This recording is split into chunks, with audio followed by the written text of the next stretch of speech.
Terima kasih, Bu. Assalamualaikum warahmatullahi wabarakatuh. Mohon izin yang kami hormati Bu Muti selaku dosen pengampu AKL 2.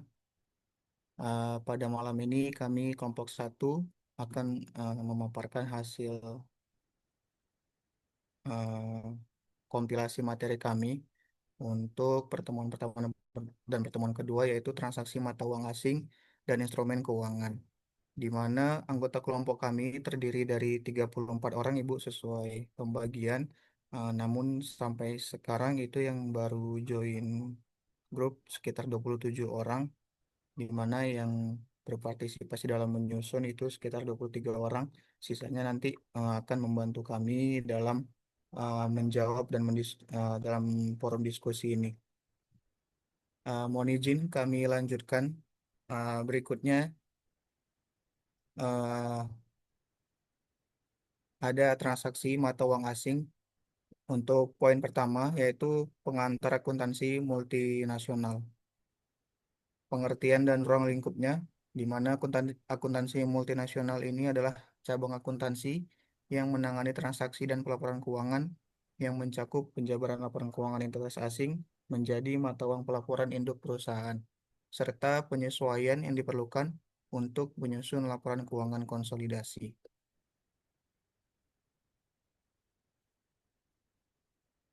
Untuk ruang lingkup akuntansi multinasional, itu meliputi transaksi valuta asing, translasi mata uang asing, standar akuntansi internasional, konsolidasi laporan keuangan internasional, audit, dan pelaporan internasional. Untuk tujuan dan pentingnya akuntansi multinasional, itu yang pertama menyediakan informasi keuangan yang relevan dan andal bagi pihak internal dan eksternal. Dalam hal ini, investor, manajer, pemerintah, dan lain-lain. Yang kedua, menangani perbedaan standar akuntansi internasional seperti IFRS atau International Financial Reporting Standards dan US GAAP. Yang ketiga, mengelola risiko nilai tukar dan pajak internasional. Pentingnya akuntansi multinasional ini eh, sangat membantu perusahaan global menghadapi kompleksitas akuntansi dan ekonomi internasional yang menghasilkan laporan keuangan yang akurat, transparan, dan sesuai dengan standar internasional. Berikutnya, poin kedua akan dipaparkan oleh rekan kami, Mbak Aulia. Terima kasih. Baik, terima kasih. Saya Aulia akan menjelaskan tentang konsep dasar transaksi mata uang asing. Jadi, secara sederhana, transaksi mata uang asing adalah transaksi yang dilakukan menggunakan mata uang selain mata uang utama perusahaan atau yang disebut mata uang fungsional. Misalnya, kalau perusahaan di Indonesia menggunakan rupiah, tapi membeli barang dari Amerika dalam dolar, itu sudah termasuk transaksi mata uang asing. Nah, dalam praktiknya ada beberapa jenis transaksi mata uang asing. Contohnya, yang pertama pembelian atau penjualan barang dan jasa lintas negara seperti impor atau ekspor. Kemudian pinjaman atau investasi yang menggunakan mata uang asing, transaksi antar cabang atau anak perusahaan yang berada di luar negeri. Kemudian pembelian aset tetap dari luar negeri, misalnya mesin atau peralatan, serta pembayaran biaya operasional dalam mata uang asing seperti jasa konsultan atau lisensi software. Kemudian kalau kita lihat contohnya di tabel ini menggambarkan beberapa aktivitas bisnis lintas negara, misalnya perusahaan Indonesia ekspor kopi ke Jepang, maka transaksi dilakukan dalam yen, atau impor mesin dari Jerman berarti pakai euro. Bisa juga pinjam dana dari bank di Singapura dalam dolar Singapura atau bayar lisensi software dari Amerika pakai dolar Amerika. Nah, poin pentingnya jadi setiap transaksi seperti ini harus dikonversi ke rupiah sesuai kurs yang berlaku saat transaksi. Kalau nanti nilai tukarnya berubah, maka akan muncul yang disebut selisih kurs, yaitu keuntungan atau kerugian karena perubahan nilai mata uang. Jadi intinya setiap kali perusahaan berhubungan dengan pihak luar negeri otomatis akan berhadapan juga dengan resiko perubahan kurs. Baik, selanjutnya akan dijelaskan oleh rekan saya. Terima kasih atas kesempatannya, Mbak Ulia. Selanjutnya saya akan menjelaskan mengenai kurs valuta asing dan jenis-jenisnya.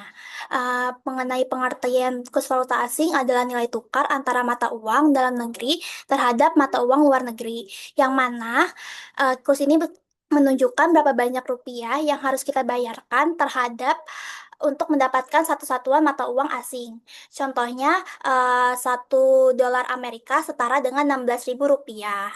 Nah, kurs sendiri ini penting untuk alat tukar dan alat transaksi internasional. Namun, uh, uh, kurs sendiri itu berfluktuasi dan faktor-faktor yang mempengaruhi fluktuasi kurs. Pertama, ada stabilitas politik dan ekonomi. Semakin negaranya stabil dan tidak ada perang, maka kurs cenderung menguat. Kedua, tingkat inflasi. Jika suatu negara memiliki tingkat inflasi yang tinggi, kurs cenderung melemah. Ketiga, ada perbedaan tingkat suku bunga. Jika suatu negara memiliki tingkat suku bunga yang tinggi, maka akan menarik investor sehingga kurs cenderung menguat. Keempat, ada aktivitas neraca pembayaran. Jika suatu negara ekspornya lebih besar dibanding impor, maka kurs cenderung menguat. Selanjutnya ada jenis-jenis kurs valuta asing. Pertama, kurs jual adalah nilai tukar yang ditawarkan oleh pihak bank, pedagang falas, atau money changer.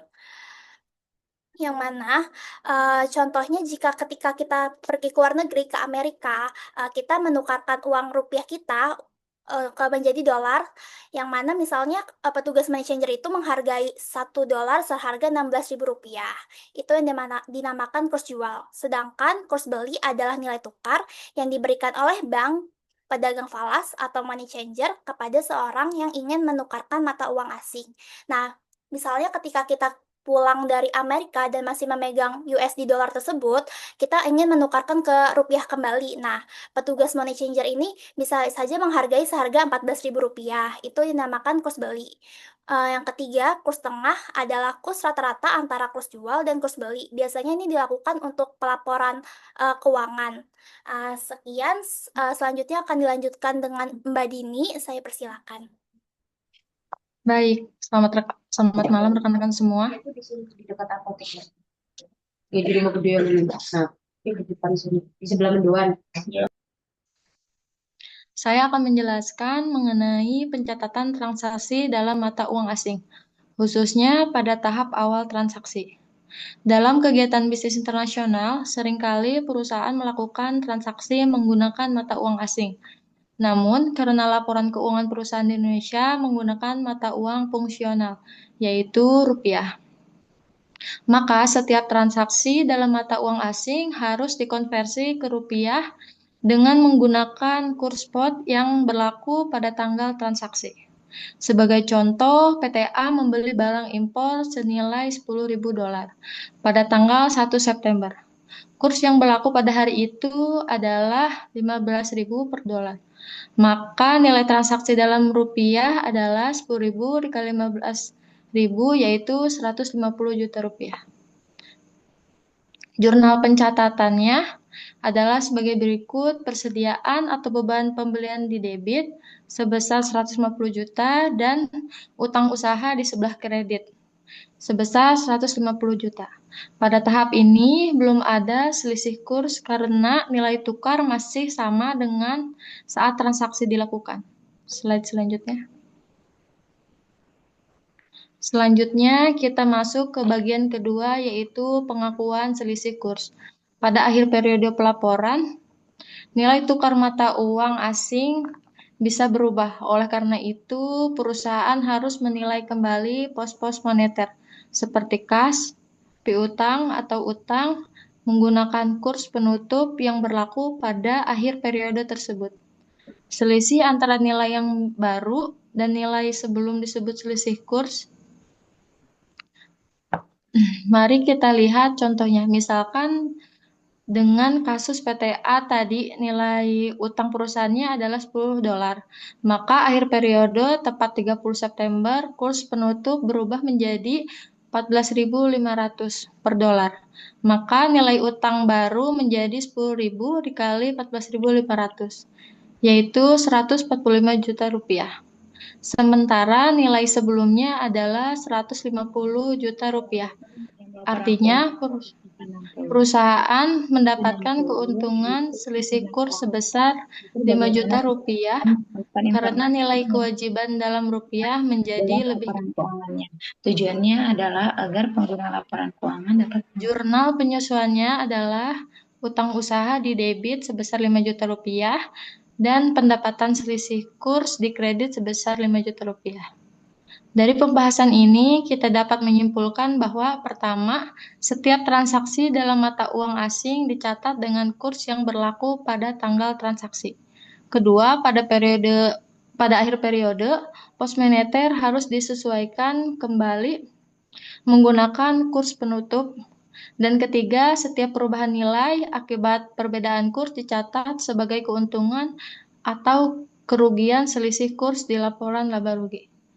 Terima kasih. Untuk selanjutnya akan dijelaskan oleh rekan saya.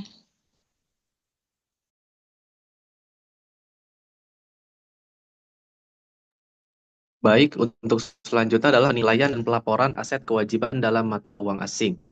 Terdapat dua metode dalam pelaporan aset kewajiban ini. Yang pertama adalah metode kurs historis. Nah, metode ini menggunakan nilai tukar pada saat transaksi terjadi. Metode ini memberikan stabilan karena tidak terpengaruh oleh perusahaan nilai tukar di masa mendatang. Tapi, kelemahannya adalah nilai yang dihasilkan kurang mencerminkan kondisi ekonomi terkini. Namun, metode ini umumnya diterapkan pada akun non-moneter, seperti aset tetap dan persediaan. Lalu, yang kedua, ada metode kurs kini, yaitu menggunakan nilai tukar pada tanggal laporan keuangan, sehingga hasilnya akan lebih relevan dan mencerminkan nilai wajar saat ini. Namun, namun kelemahannya, metode ini dapat menyebabkan fluktuasi pada laporan keuangan akibat perubahan kurs. Dan metode ini biasanya digunakan untuk akun moneter, seperti kas, piutang, dan utang. Slide selanjutnya. Pada tahap laporan ini, di akhir periode perlu dilakukan penyesuaian.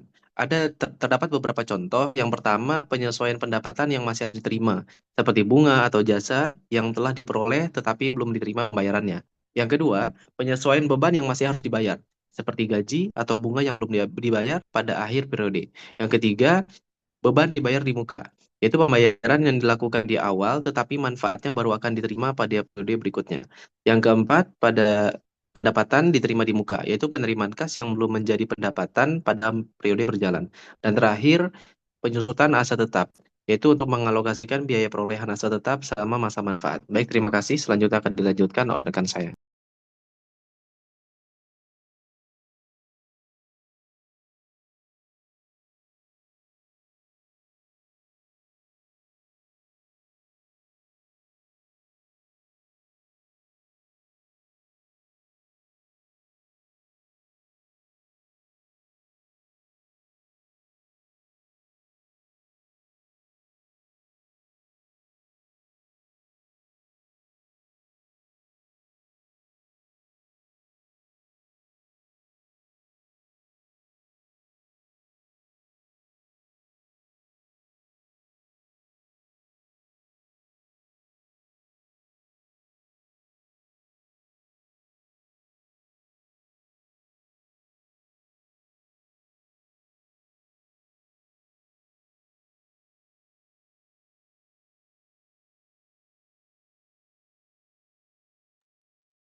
Akan dari yang next akan mempresentasikan siapa ya?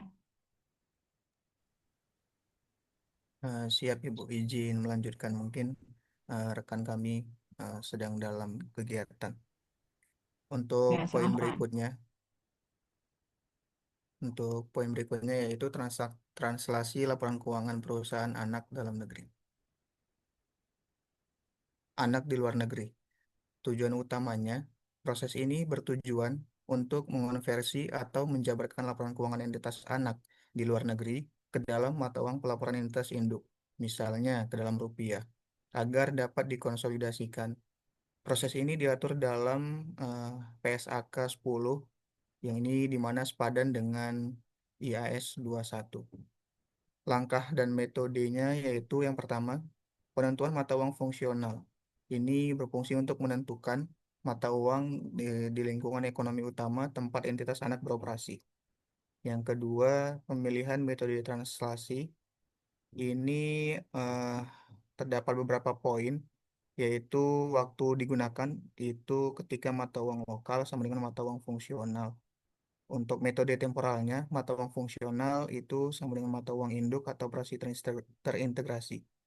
Berikutnya, untuk aset dan liabilitas, untuk metode kurs kini itu menggunakan kurs kini atau tanggal neraca. Untuk metode temporal itu menggunakan, untuk moneter menggunakan kurs kini dan untuk non-moneter menggunakan kurs historis. Berikutnya, atas aspek pendapatan dan beban, untuk metode kurs kini menggunakan kurs rata-rata atau kurs tanggal transaksi, sedangkan untuk metode temporal menggunakan kurs terkait pos neraca.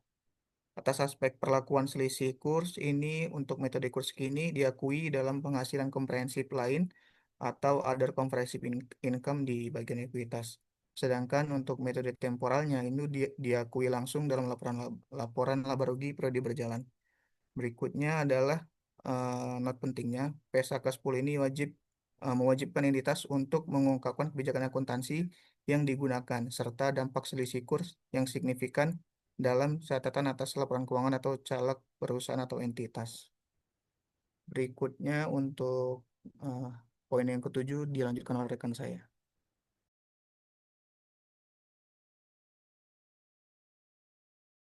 Ya, baik, terima kasih untuk Mas Abdul Munir. Di sini saya akan menjelaskan tentang poin nomor 7, selisih kurs, pengakuan, dan perlakuan akuntansinya.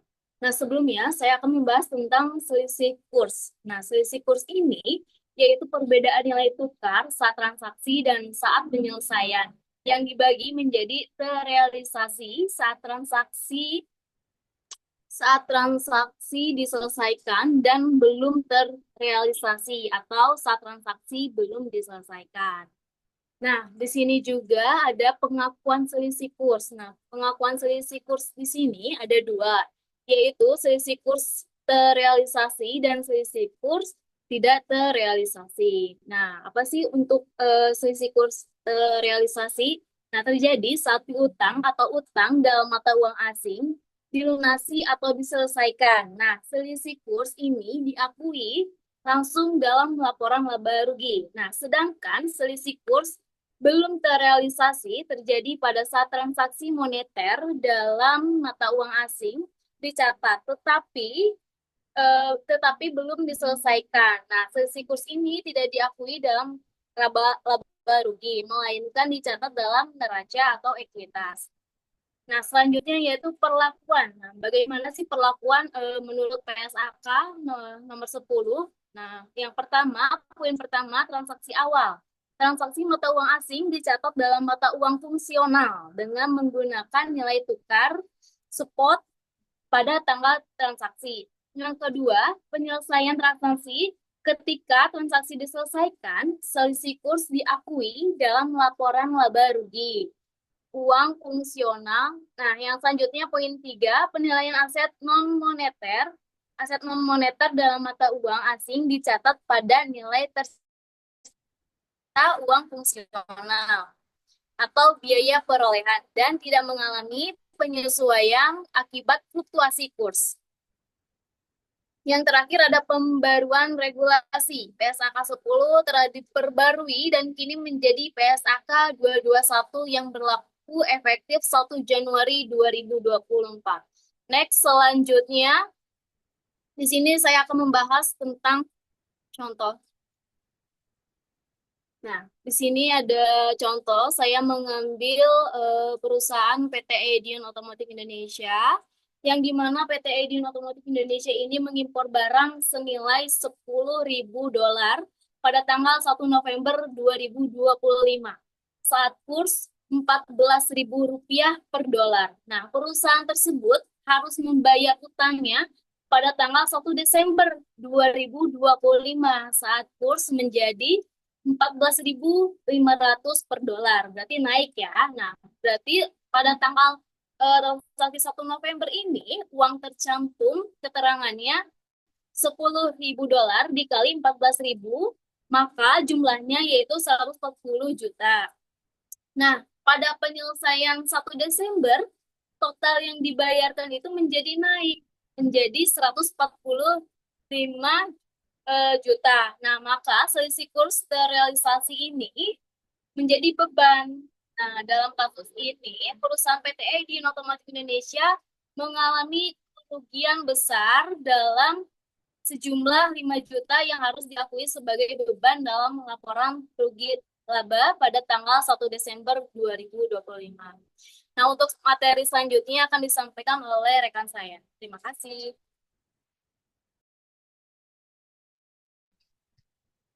Baik, untuk selanjutnya yaitu mengenai contoh kasus jurnal transaksi mata uang asing. Di sini dicontohkan bahwa PTA merupakan importir mobil CBU pada tanggal 1 November 2020 membeli 1 unit mobil dengan harga 500.000 US dollar. Kurs saat itu yaitu 1 US dollar sama dengan 15.000 rupiah. Pembayaran dilakukan pada tanggal 15 Januari 2021. Sehingga untuk jurnalnya yaitu 15.000 dikali dengan 500 US dollar sama dengan 7.500.000.000. Jadi jurnalnya yaitu pembelian dikredit 7.500.000.000 dan bagian kreditnya utang dagang 7.500.000.000. Nah, pada tanggal 31 Desember 2020 ada perusahaan menyesuaikan data nilai utang tersebut dengan kurs per 31 Desember 2020 adalah 1 US dollar sama dengan 15.200 rupiah. Sehingga jurnal penyesuaiannya pada akhir periode yaitu kerugian selisih kurs yaitu 100 juta. 100 juta ini didapat dari kurs sebelumnya yaitu 7.500.000.000 dikurangi dengan kurs per 31 Desember yaitu 15.200 rupiah dikali dengan 500 US dollar sama dengan 7.600.000.000. Jadi untuk jurnal penyesuaiannya yaitu kerugian selisih kurs sebesar 100 juta pada utang dagang bagian kredit yaitu 100 juta. Pada saat tanggal 15 Januari 2021 yaitu kurs US dolarnya yaitu 15.300 rupiah, maka utang dagangnya yaitu sebelumnya yaitu yang diakui per 31 Desember 7.600.000 dan kerugian selisih kurs saat pembayaran yaitu 15 Januari 2021 adalah 50 juta. Pada saat pembayaran ini karena kurs 15.300 rupiah dikali dengan 500 US dollar sama dengan 7.650.000. Nah, perusahaan akan menambah lagi pembayarannya yaitu bebannya yaitu kerugian selisih kurs sebesar 50 juta pada bagian kredit 7.650.000.000. Bagian next.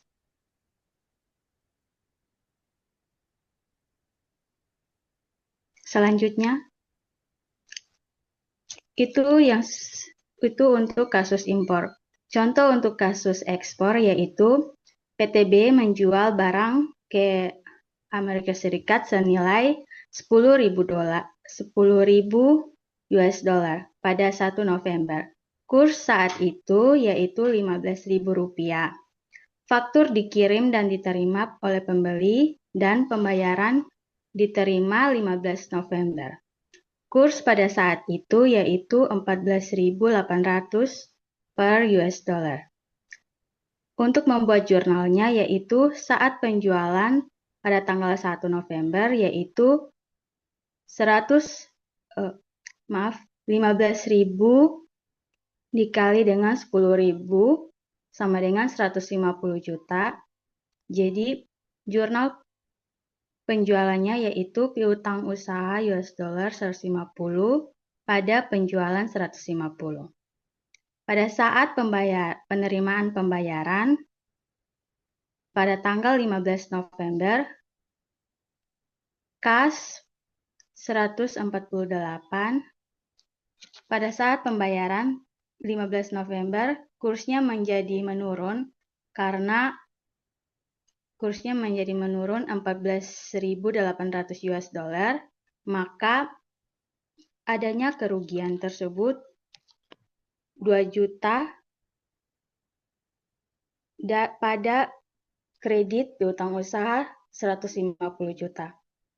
Untuk jurnal penyesuaian kurs pada akhir periode, yaitu PTB memiliki saldo piutang 10.000 US dollar pada 31 Desember, kurs pada saat transaksi 15 US dollar dan kurs akhir tahunnya 15.200. Maka jurnal untuk penyesuaiannya pada 31 Desember 2020 adalah piutang usaha 2 juta pada kerugian selisih kurs 2 juta.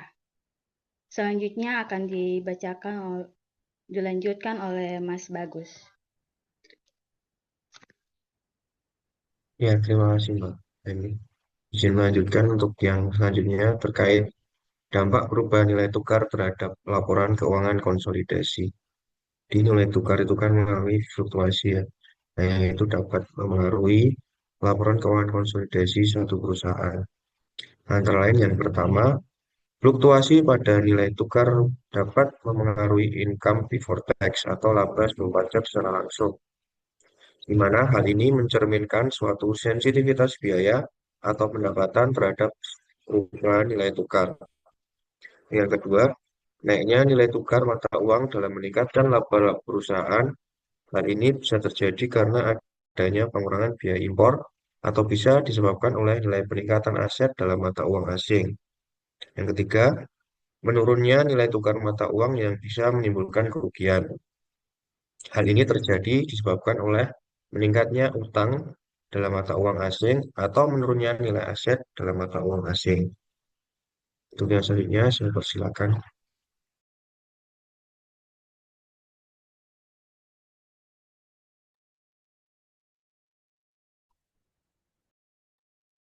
Oke, selanjutnya di sini saya akan menjelaskan pengertian dan klasifikasi instrumen keuangan menurut PSAK 50 dan PSAK 55. Di mana instrumen keuangan menurut PSAK 55 adalah setiap kontrak yang menimbulkan aset keuangan pada satu entitas dan kewajiban keuangan atau instrumen ekuitas pada entitas lain. PSAK 50 ini lebih mengatur penyajian dan pengungkapan instrumen keuangan, klasifikasi antara realitas keuangan dan ekuitas, serta bagaimana keduanya ditampilkan di laporan keuangan. Lalu yang kedua ada instrumen keuangan menurut PSAK 55, yaitu mengatur pengakuan awal, pengukuran selanjutnya, penurunan nilai, dan penghentian pengakuan atas aset dan kewajiban keuangan. Fokus PSAK 55 lebih ke perlakuan akuntansi, yang dimana pengakuan dan penilaian nilai wajar atau biaya perolehan amortisasi. Jadi, setiap transaksi yang melibatkan hak untuk menerima kas atau kewajiban untuk membayar kas bisa dikategorikan sebagai instrumen keuangan. Instrumen keuangan ini boleh slide selanjutnya. Nah, instrumen keuangan ini dibagi menjadi 3 klasifikasi utama. Yang pertama yaitu ada aset keuangan.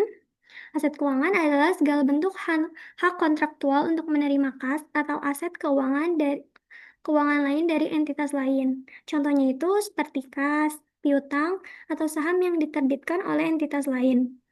Selain itu, aset keuangan juga termasuk kontrak yang bisa diselesaikan dengan penerbitan instrumen ekuitas, baik yang bersifat non-derivatif atau derivatif. Nah, non-derivatif itu artinya instrumen yang nilainya tetap atau tidak bergantung pada aset lain. Misalnya, saham atau obligasi yang punya nilai nominal jelas. Lalu ada derivatif yang artinya itu instrumen keuangan yang nilainya bergantung pada nilai instrumen lain. Misalnya, kontrak opsi atau future yang nilainya berubah mengikuti harga aset dasar seperti saham atau komoditas. Jadi, aset keuangan bisa berupa instrumen langsung seperti kas maupun kontrak turunan seperti opsi saham. Lalu, klasifikasi yang kedua itu ada kewajiban keuangan, yaitu kewajiban kontraktual suatu entitas untuk menyerahkan kas atau aset keuangan kepada entitas lain. Contohnya seperti utang usaha, obligasi yang harus dibayar, atau kontrak yang mewajibkan perusahaan membayar pihak lain di masa depan. Sama seperti aset, kewajiban keuangan juga dapat dibentuk. Lalu klasifikasi yang ketiga ada instrumen ekuitas. Instrumen ekuitas adalah kontrak yang menunjukkan hak kepemilikan terhadap entitas, yaitu hak residual atas aset setelah dikurangi semua kewajiban. Contohnya adalah saham biasa dan saham preferen non-kewajiban. Instrumen ini tidak menimbulkan kewajiban pembayaran kas, tetapi memberikan hak kepemilikan dan pembagian laba kepada pemegangnya. Biasanya, instrumen ekuitas bersifat non-derivatif, karena nilainya langsung menunjukkan kepemilikan. Selanjutnya akan dijelaskan oleh rekan saya. Baik, saya akan melanjutkan materi pemaparan terkait instrumen keuangan, yakni terkait pengakuan awal instrumen keuangan yang diatur dalam PSAK 71 tentang instrumen keuangan. Untuk pengakuan awal sendiri memiliki rumus pengukuran awal sama dengan nilai wajar plus minus biaya transaksi. Prinsip dari pengakuan awal instrumen keuangan sendiri, pada saat pengakuan awal setiap aset keuangan atau liabilitas keuangan itu diukur pada nilai wajar. Definisi nilai wajar sendiri merupakan harga yang akan diterima untuk menjual aset atau harga yang akan dibayarkan untuk mengalihkan liabilitas dalam transaksi teratur antar pelaku pasar pada tanggal pengukuran, yang dimana hal ini tercantum dalam PSAK nomor 68. Umumnya nilai wajar sama dengan harga transaksi. Kemudian pengakuan awal sendiri terdapat 3 teknik penilaian. Yang pertama adalah pendekatan pasar atau market approach, yang dimana pendekatan pasar ini menggunakan harga dan informasi relevan lain yang dihasilkan oleh transaksi pasar aset, liabilitas atau kelompok aset dan liabilitas yang identik atau sebanding. Kemudian teknik penilaian kedua adalah pendekatan biaya atau cost approach, yang mencerminkan jumlah yang saat ini diperlukan untuk mengganti kapasitas layanan aset atau current replacement cost. Nilai wajar ditentukan berdasarkan biaya yang akan dikeluarkan oleh pelaku pasar. Kemudian teknik penilaian yang ketiga adalah pendekatan pendapatan atau income approach, yang dimana ini mengubah jumlah di masa depan, misalnya arus kas atau pendapatan menjadi jumlah nilai tinggal saat ini. Contoh tekniknya adalah analisis kurs arus kas terdiskonto atau discount cash flow atau disingkat DCF. Kemudian biaya transaksi sendiri merupakan biaya tambahan yang secara langsung dapat diatribusikan pada perolehan, penerbitan atau pelepasan suatu aset keuangan atau liabilitas keuangan. Selanjutnya dilanjutkan oleh rekan saya.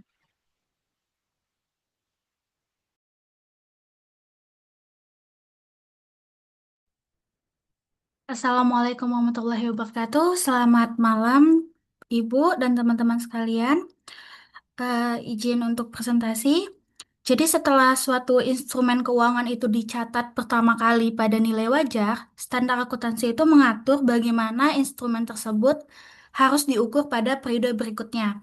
Nah, proses ini itu menentukan bagaimana nilai aset atau liabilitas keuangan akan direfleksikan dalam laporan keuangan. Jadi terdapat 2 faktor utama yang menentukan bagaimana instrumen keuangan diukur setelah pengakuan awal, yaitu pertama model bisnis entitas, gimana perusahaan itu mengelola instrumen tersebut. Yang kedua, SPPI test atau Solely Payment of Principal and Interest, di mana memastikan arus kas kontraktual hanya terdiri dari pokok dan bunga. Kemudian berdasarkan dua faktor ini, instrumen keuangan itu dikelompokkan menjadi tiga kategori pengukuran.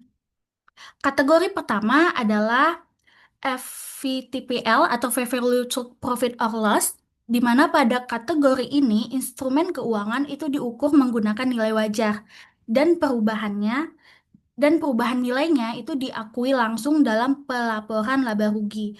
Contohnya seperti derivatif atau aset yang diperdagangkan. Kategori kedua adalah FVOC, di mana instrumen juga diukur pada nilai wajar, namun perubahan nilainya diakui sementara dalam OSI atau Other Comprehensive Income. Contohnya seperti instrumen utang yang dikelola dengan strategi hold and sell. Dan kategori terakhir yaitu biaya diamortisasi, di mana instrumen ini dicatat berdasarkan biaya perolehan yang disesuaikan menggunakan metode suku bunga efektif. Biasanya kategori ini digunakan jika tujuan bisnis adalah hold to collect dan lulus SPPI test. Contohnya seperti piutang usaha atau pinjaman. Jadi sederhananya kalau FFTPL itu dia diakui fair value dan dampaknya itu ke laba rugi. Sedangkan kalau FVOC itu dia diakui fair value tapi dampaknya ke OSI. Sedangkan kalau amortized cost, dia itu tidak terpengaruh oleh perubahan nilai wajar. Demikian pemaparan saya mengenai pengukuran setelah pengakuan awal pada instrumen keuangan. Terima kasih atas perhatian teman-teman sekalian. Selanjutnya akan dilanjutkan oleh teman saya. Baik, selanjutnya terkait dengan penghentian pengakuan dan penurunan nilai. Jadi di sini ada 3 bahasan, yaitu penghentian pengakuan, derecognition, kemudian penurunan nilai, impairment, dan penghapusan write-off aset. Nah, derecognition atau penghentian pengakuan aset keuangan itu merujuk pada penghapusan aset tersebut dari laporan posisi keuangan. Jadi entitas itu tidak memiliki hak kontraktualnya lagi atau tidak diklaim lagi dan atau ditransfer secara efektif. Jadi kriteria penghentian pengakuan antara lain kedaluarsanya hak kontraktual atau jatuh tempo atau pembayaran telah selesai. Jadi seperti pelunasan piutang yang awalnya itu ada hak kontraktual kalau misalkan belum dibayar kewajibannya oleh eh, pihak ketiga gitu. Jadi ketika telah dibayar piutang tersebut diklaim, maka eh, penghentian pengakuan atas piutang tersebut boleh dilakukan gitu. Dan yang kedua itu adalah transfer aset, seperti penjualan piutang, piutang tersebut ditransfer menjadi biasanya tuh di factoring ya, dijaminkan ke bank atau dijual ke bank gitu untuk digantikan dengan uang. Nah, yang kedua penurunan nilai atau impairment aset keuangan di sini dibahas dengan model expected credit loss. Jadi model tersebut mengakui kerugian kredit sejak pengakuan awal aset. Dan model ini sering digunakan pada kasus amortized cost, FVTOC, komitmen pinjaman, dan garansi keuangan. Nah, ini contohnya yang mengakui kerugian kredit sejak awal itu seperti adanya penyisihan piutang yang berisiko tidak tertagih. Jadi meskipun belum benar-benar tertagih, perusahaan eh, lebih berhati-hati dalam mencatat aset keuangannya dengan menyisihkan eh, piutang-piutang berpotensi tidak tertagih dengan mencatat penyisihan piutang tidak tertagih. Nah, yang ketiga adalah penghapusan atau write-off aset keuangan. Nah, ini adalah pengurangan langsung atas nilai buku aset tersebut. Nah, hal ini dilakukan apabila tidak ada ekspektasi recovery, misalnya debitur pilot, aset disita tanpa nilai. Besaran penghapusan aset dihitung berdasarkan gross carrying amount dikurangi dengan allowance atau ACL, selisih nilai tersebut diakui sebagai kerugian perusahaan. Nah, ini seperti penghapusan piutang, misalkan sudah benar-benar tidak tertagih, jadi ACL-nya itu dihapus, kemudian piutangnya juga dihapus, selisihnya itu diakui sebagai kerugian perusahaan akibat piutang tidak tertagih. Nah, selanjutnya akan dijelaskan oleh rekan saya.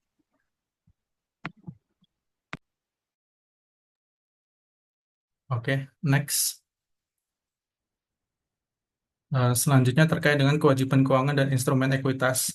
Mungkin sebelumnya kita mengetahui ya terkait dengan persamaan dasar akuntansi itu aset sama dengan liabilitas plus modal. Jadi walaupun liabilitas dan ekuitas ini di sisi yang sama, tapi terdapat kriteria mana yang dimasukkan ke liabilitas keuangan dan mana yang dikategorikan sebagai instrumen ekuitas. Nah, untuk pembahasan ini ada di PSAK 50 yang menjelaskan bagaimana membedakan apakah suatu instrumen keuangan harus diklasifikasikan sebagai liabilitas keuangan atau sebagai instrumen ekuitas. Nah, klasifikasi ini penting nih karena akan menentukan penyajian di neraca, pengakuan beban atau dividen dan tentu saja terkait dengan analisis keuangan dari perusahaan. Ini pembedaan dari pembahasan hari ini malam ini itu sangat sederhana dan terangkum dalam kata-kata kewajiban kontraktual itu sudah kita eh, beri tanda merah. Jika terkait dengan liabilitas keuangan itu terkait dengan jika penerbit instrumen yaitu perusahaan memiliki kewajiban kontraktual untuk menyerahkan kas atau aset keuangan lain. Untuk instrumen ekuitas itu kebalikannya, jadi tidak ada kewajiban kontraktual untuk menyerahkan kas atau aset, tapi melainkan instrumen tersebut memberikan hak residual sisa aset setelah dikurangi seluruh liabilitas dari perusahaan kepada pemegang ekuitas tersebut. Oke, kita lanjut terkait dengan tabel yang ada di samping untuk perbandingan PSAK 50 untuk menguatkan pemahaman kita. Jadi ada 4 aspek, kurang lebih ada 5 aspek utama ya yang perlu kita ingat. Pertama terkait dengan sifat kontrak dari financial liabilities itu terkait dengan kewajiban kontraktual menyerahkan kas atau aset. Untuk instrumen ekuitas ini tidak ada kewajiban kontraktual terkait dengan menyerahkan kas atau aset. Untuk hak pemegangnya sendiri atas financial liabilities itu berhak atas pembayaran bunga dan atau pokok berdasarkan perjanjian. Untuk instrumen ekuitas sendiri berhak atas bagian laba atau aset residual perusahaan. Untuk dampak dari laporannya sendiri dicatat sebagai liabilitas di neraca, bunga dicatat sebagai di beban di laba rugi. Itu terkait dengan financial liabilities. Untuk dampak laporan dari instrumen ekuitas sendiri dicatat sebagai ekuitas di neraca, dividen ini sebagai pengurang ekuitas, jadi bukan sebagai beban. Contoh umumnya untuk financial liabilitas ini ada pinjaman bank, obligasi, utang usaha, hipotek. Untuk contoh instrumen ekuitas, kita ada saham biasa, saham preferen yang tanpa ada kewajiban untuk pembayaran secara tetapnya. Oke, kemudian risiko bagi penerbit ini untuk financial liabilities ini perusahaan wajib membayar kas di masa depan, yaitu terkait juga terkait dengan kewajiban kontraktual yang sudah dibahas sebelumnya. Untuk instrumen ekuitas ini tidak ada kewajiban membayar, namun hak kepemilikan berkurang karena saham ini yang diterbitkan oleh perusahaan. Next.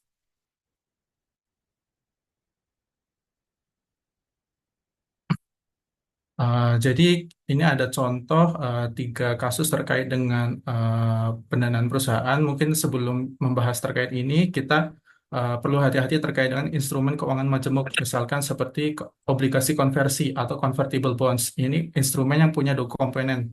Di antaranya ada liabilitas keuangan, itu kewajiban untuk membayar pokok dan bunga.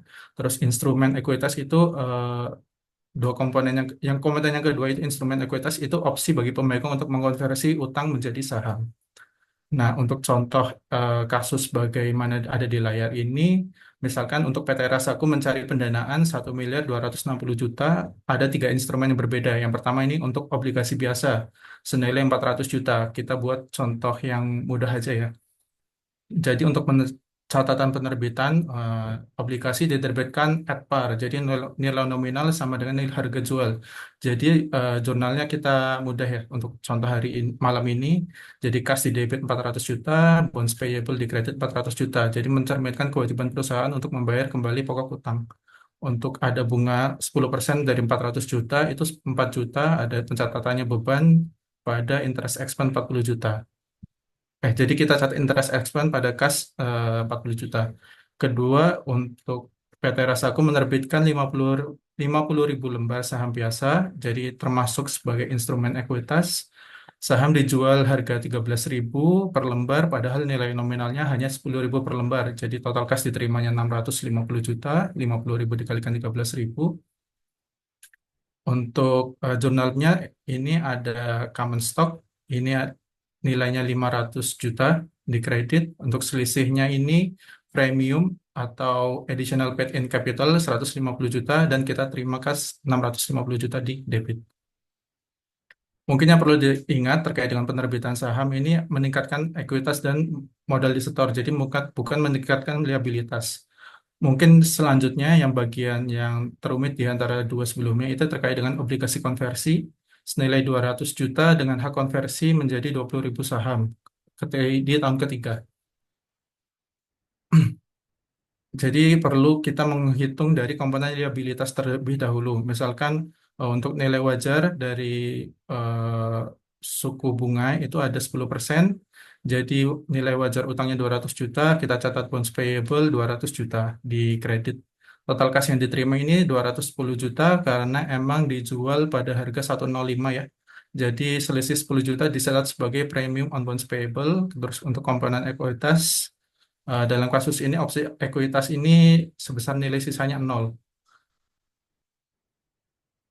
Kemudian jurnal terkait dengan bunga dan amortisasi. Jadi di sini interest expense-nya ini 18 juta dibayarkan, premium diamortisasi 2 juta untuk menyesuaikan nilai buku dari obligasi dan kas keluarnya 20 juta. Ini untuk tahun pertama dan kedua. Jadi ketika akhir tahun ketiga ternyata pemegang obligasi ini mengkonversi obligasinya menjadi saham, kita menghapus liabilitas obligasi dan mengakui ekuitas yang baru. Bonds payable-nya 200 juta, premium on bonds payable-nya 20 juta di debit untuk menghapus liabilitas, kemudian common stock dan additional paid in capital di kredit masing-masing 200 juta dan 20 juta. 200 juta, 4 juta, maaf. Oke, terima kasih. Mungkin cukup sekian dari pembahasan topik 14. Next.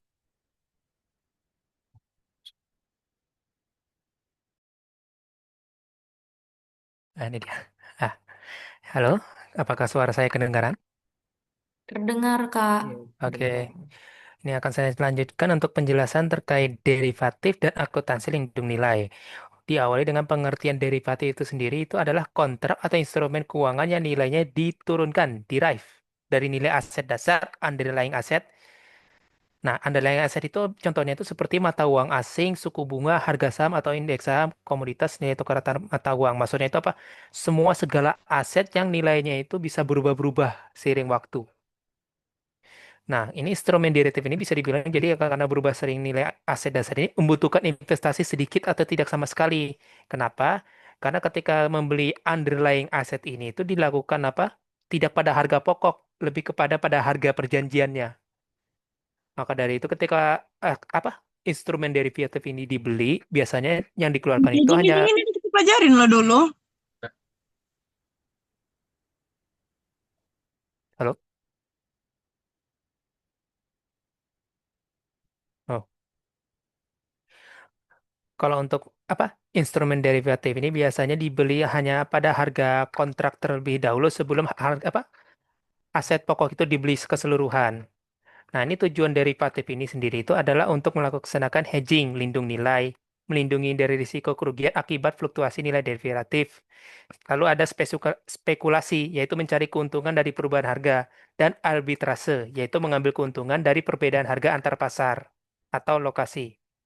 Untuk kegiatan instrumen derivatif ini ada 4 instrumen, yaitu ada forward contract, future contract, option contract, dan swap contract.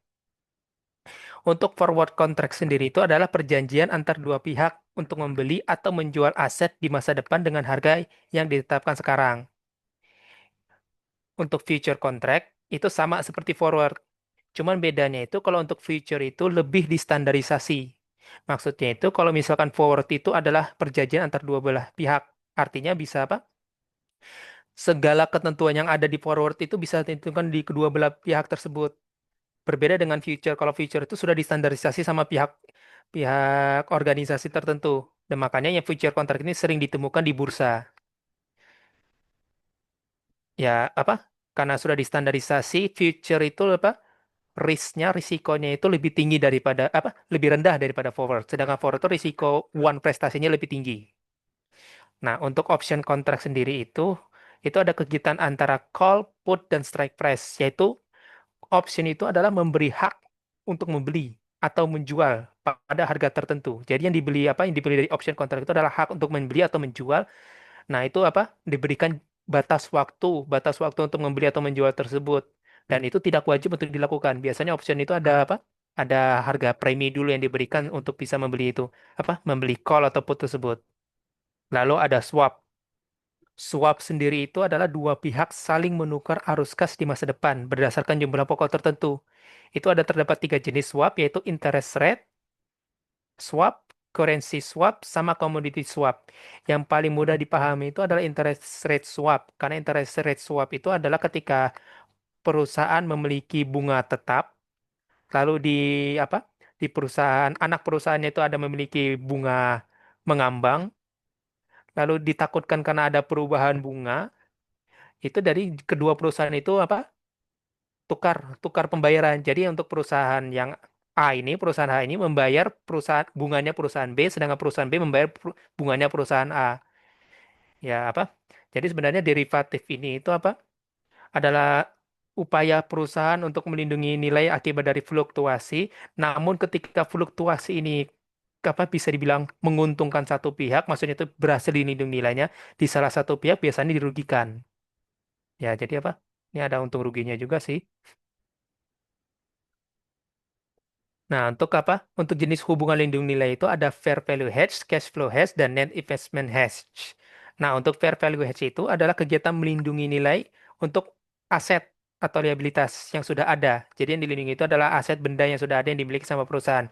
Sedangkan untuk cash flow hedge itu yang dilindungi adalah transaksinya sendiri. Transaksi yang diberikan akan terjadi dengan mengunci nilai harga kurs.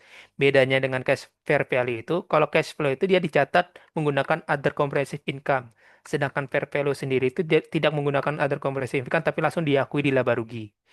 Nah, lalu ada net investment hedge. Net investment hedge ini sering dikaitkan dengan swap option dalam instrumen derivatif. Net investment hedge ini adalah melindungi nilai investasi perusahaan anak di luar negeri akibat fluktuasi mata uang asing. Perubahan nilai dicatat dalam OCI, Other Comprehensive Income, dan diakui di laba rugi ketika investasi dijual atau dilepas. Jadi biasanya di investment hedge ini terjadi biasanya antara anak perusahaan, induk perusahaan dan anak perusahaannya itu ada di luar negeri. Biasanya dilakukan dengan net investment hedge. Jadi dia apa? Melakukan dengan cara swap, ya kayak tukar saya bayar bungamu dan kamu bayar bunga saya. Biasanya bisa dilakukan seperti itu. Ini ada apa? Ke slide selanjutnya. Ini ada contoh kasus. Em, Sebenarnya untuk contoh kasus ini banyak apa? Banyak ada salahnya juga sih apa? Banyak yang belum dijelaskan dalam kasusnya. Tapi saya jelaskan.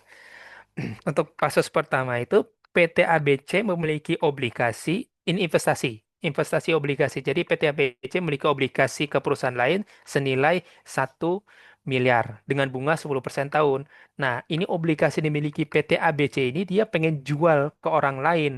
Tapi dia ditakutkan nanti ketika mau dijual nanti itu suku bunga pasar naik. Ketika suku bunga pasar naik itu maka nilai wajar obligasi tempat lain itu akan mengikuti dengan bunga tersebut. Akibatnya obligasi yang dimiliki PT ABC ini dengan bunga 10% itu kurang menarik.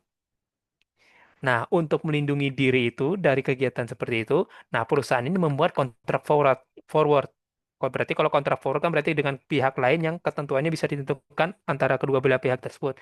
Jadi dari PT ABC ingin menginginkan untuk menjual obligasinya senilai sesuai dengan harga nilai obligasi itu 1 miliar yang akan jatuh tempo 6 bulan. Jadi maksudnya transaksi dilakukan 6 bulan lagi. Nah, setelah 3 bulan itu suku bunga diketahui naik dari 10% ke 12%. Ini bisa dilihat di bawahnya di akuntansinya tersebut, waktu ketika pembuatan forward kontrak sendiri itu tidak ada pencatatan. Lalu ketika 3 bulan itu karena terjadi ada perubahan bunga, ini kalau misalkan ada perubahan bunga, kalau untuk forward kontrak ini tidak disarankan untuk disesuaikan nilai wajarnya. Tapi kalau dari perusahaan ingin disesuaikan lah. Karena untuk penyesuaian nilai wajar untuk forward kontrak itu berbeda. Kalau future kontrak dia memang selalu disesuaikan kalau disesuaikan kalau ada perubahan nilai wajar. Tapi kalau forward tidak, karena forward itu kesempatan uang prestasinya tinggi. Jadi kalau misalkan ada penyesuaian nilai wajar, itu biasanya ada pengakuan keuntungan. Nah, kalau pengakuan keuntungan itu kalau di prinsip akuntansi itu keuntungan itu lebih sulit lebih sukar diakui daripada kerugian. Dan ini dengan forward contract yang dengan one prestasinya paling tinggi, tiba-tiba diakui ketika nilai wajarnya dengan apa? Bahwa transaksi itu pasti terjadi. Nah, itu sebenarnya dari perusahaan itu memang apa? Ya, ini agak salah untuk dari akuntansi ini, tapi pikirkan saja dari apa perusahaan ini mengakui semua keuntungan yang bisa dihitung lah dari nilai wajar. Jadi ketika nilai wajar itu naik dari bunga itu, nah ini bisa dilihat aset derivatif forward contract naik 40 juta dan laba kenaikan nilai apa langsung dimasukkan ke dalam laba perusahaan 40 juta. Sedangkan nilai obligasinya sendiri itu nilainya turun dari 1 miliar apa 1 miliar turun 40 juta karena dari bunga itu naik nilai wajar obligasi yang dimiliki sama perusahaan itu turun 40 juta. Karena apa? Kalau ingin menjual apa menjual bunga apa obligasi dengan bunga 10% padahal yang lainnya 12% ya mau nggak mau harus diturunkan harganya supaya bisa menyaingi tempat lain. Lalu ketika realisasi forward kontraknya sendiri dengan catatan perusahaan yang apa disetujui untuk forward kontrak itu tidak one prestasi, ini kesempatannya tinggi ya one prestasinya ini. Ketika perusahaan langsung melaksanakan transaksi dengan kas diterima 1 miliar dan obligasi dikurangi di sebesar nilai wajarnya dan aset derivatif dicoret juga forward contract 40 juta. Jadi sudah dari perusahaan itu bisa mendapatkan 1 miliar. Nah, ini bisa dilihat sendiri itu dengan kegiatan hedging ini, lindung nilai ini, perusahaan itu bisa mendapatkan nilai obligasi yang ini jual itu 1 miliar, tidak berubah dari perubahan apa? Perubahan bunga yang terjadi. Itulah tujuan dari hedging. Kasus kedua sendiri itu kita mengambil kasus dengan menggunakan option contract. Jadi untuk option contract sendiri itu ini apa? PT XYZ nantinya dia akan menerima pembayaran ekspor 200 ribu dolar. Ini berarti piutang dalam 3 bulan. Nah, tapi kurs saat ini itu 15 ribu US dollar atau setara 3 miliar. Nah, manajemen mengkhawatirkan kalau rupiah itu nanti akan menguat yang menurunkan nilai rupiah penerimaan. Apa? Jadi kan nanti apa? Kalau misalkan rupiah menguat, maksudnya rupiah menguat itu jadi bukan 15 ribu USD tapi 14 ribu USD. Yang diterima kan berarti berkurang. Nah, untuk melindungi diri sendiri ini, perusahaan membeli currency option dengan strike rate 15 ribu per USD. Premi 50 juta. Artinya apa? Nanti perusahaan apa? Bisa menjual, menukarkan uang dolarnya. Biasanya ini bisa dilakukan dengan bank ini, menukarkan uang dolarnya sebesar 1 dolar apa? 15 ribu per dolar. Jadi waktu tangga apa? Selama jangka waktu di sini saya disebutkan ini selama 3 bulan. Jadi selama jangka waktu 3 bulan tersebut, ini dia bisa menukarkan uang dolar itu sebesar 15 ribu rupiah per dolar. Tapi sebelum bisa nganu kontrak ini, mereka harus bayar premi dulu. Nah, jadi waktu pas dia buat kontrak ini, dia bayar apa? Bayar uang muka dulu. Jadi aset derivatif option kontrak dengan kas. Nah, waktu ketika setelah 3 bulan itu ada penyesuaian sendiri. Ketika nilai kurs itu ada turun 14.600, nah itu dia bisa mencatat. Kalau misalkan di option kontraknya itu dia kan ini apa? Apa? Rupiah menurun 14.600. Tapi kontrak yang dimiliki ini dia bisa jual 15 ribu. Nah, ini dia bisa akui sebagai pendapatan. Cuman kalau untuk pendapatan seperti ini itu, karena ini apa bagian option kontrak, dia mengakuinya itu di other comprehensive income dulu. Karena ini apa? Tadi, ini apa? Dari perusahaan itu dia bisa atau tidak untuk melakukan option kontrak ini. Tidak wajib. Maka itu masuk ke other comprehensive income. Nah, ketika pembayaran ekspor diterima pada tanggal tersebut, tiga bulan tersebut. Nah, itu ketika option diterima, dia mendapatkan uangnya itu dalam bentuk dolar, USD 200 ribu dolar. Artinya, ketika dia mendapatkan dolar tersebut, waktu diubah menjadi rupiah, dia dapatnya itu cuma kasnya itu cuma 2,92 miliar. Ada rugi 80 juta. Nah, ketika ada rugi tersebut, dari perusahaan langsung cepat-cepat sebelum mungkin harinya berakhir, menukarkan opsi kontraknya. Jadi ya cepat-cepat USD itu langsung ditukarkan dengan uang rupiah melalui tempat bank. Biasanya bank yang melaksanakan ini. Nah, jadi dia bisa Dia bisa tukarkan dan kebetulan hasil menukarnya itu dia bisa mendapatkan tambahan kas 80 juta. Nah, 80 jutanya diambil dari ketika aset derivatif option kontraknya itu yang sudah ada itu menjadi kas dan laba selisih yang OC tadi other comprehensive income tadi yang dicatat di kredit berarti keuntungan diakui jadi laba rugi. Jadi waktu itu dia pas menukarkan opsi kontrak itu dia dapat tambahan kas 80 juta dan dia other comprehensive income-nya bisa diakui menjadi laba. Dan sedangkan premi beban yang bunga tadi yang dia bayar uang muka yang di awal tadi itu sebelumnya kan dimasukkan ke aset derivatif. Itu dia catat ulang lagi dijadikan beban karena aset derivatif itu sudah dilaksanakan. Jadi bisa dijadikan beban perusahaan. Ini mungkin kalau dari teman-teman saya sarankan untuk baca-baca lagi terkait kasusnya karena kadang ada beberapa buku itu untuk kasus-kasusnya itu ada secara beda pencatatannya. Jadi untuk derivatif dan akuntansi lindung nilai ini benar-benar harus dibaca-baca lagi terkait contoh-contoh kasusnya itu karena memang agak membingungkan. Saya baca-baca itu cukup membingungkan juga karena kadang forward dan future kontrak aja ada yang perlakuannya sama ada dan swap kontrak itu kadang sulit juga dibaca sulit dipahami itu swap kontrak itu. Tapi kalau misalkan lihat kasusnya bisa dipahami sedikit-sedikit. Jadi untuk teman-teman yang membaca kasus ini, jangan jadikan kasus ini sebagai patokan, tapi nanti baca-baca di internet untuk contoh-contoh kasus dari akuntansi derivatif dan akuntansi lindung nilai. Ini saya lanjutkan ke Mas Batara, slide selanjutnya. Terima kasih Mas Pandi. Saya ingin menjelaskan berhubungan dengan slide yang sebelumnya Mas Pandi jelaskan terkait kasus. Kita masuk ke dalam pengertian instrumen keuangan kompleks. Dalam dunia bisnis global, banyak perusahaan melakukan transaksi lintas negara menggunakan mata uang asing. Namun karena nilai tukar bisa berubah setiap saat, perusahaan menghadapi risiko nilai tukar atau foreign exchange risk. Untuk mengelola risiko ini digunakan instrumen keuangan kompleks terutama yang berbasis derivatif seperti yang dijelaskan Mas Fandi sebelumnya. Apa itu instrumen keuangan kompleks? Instrumen keuangan kompleks adalah kontrak atau perjanjian keuangan yang nilainya bergantung pada nilai aset lain, misalnya kurs mata uang, suku bunga, atau harga komoditas. Tujuannya bisa untuk yang seperti dijelaskan Mas Fandi sebelumnya, yaitu seperti hedging atau melindungi diri dari risiko atau spekulasi atau mencari keuntungan dari perubahan nilai tukar. Next, Mbak. Ya, kita jenis-jenis instrumen keuangan kompleks itu ada beberapa macam. Yang pertama itu ada forward contract, perjanjian untuk menukar sejumlah mata uang pada tanggal tertentu di masa depan dengan kurs yang telah disepakati sekarang. Contohnya yaitu seperti PTA di Indonesia akan menerima pembayaran 100.000 US dollar 3 bulan lagi. Untuk menghindari fluktuasi kurs, perusahaan membuat forward contract agar kurs dolar tetap. Yang kedua ada future contract, mirip dengan forward, tetapi dilakukan di bursa berjangka dengan aturan yang lebih ketat dan nilai kontrak yang distandarkan. Untungannya, transparansi dan likuiditas lebih tinggi. Yang ketiga, option atau currency option.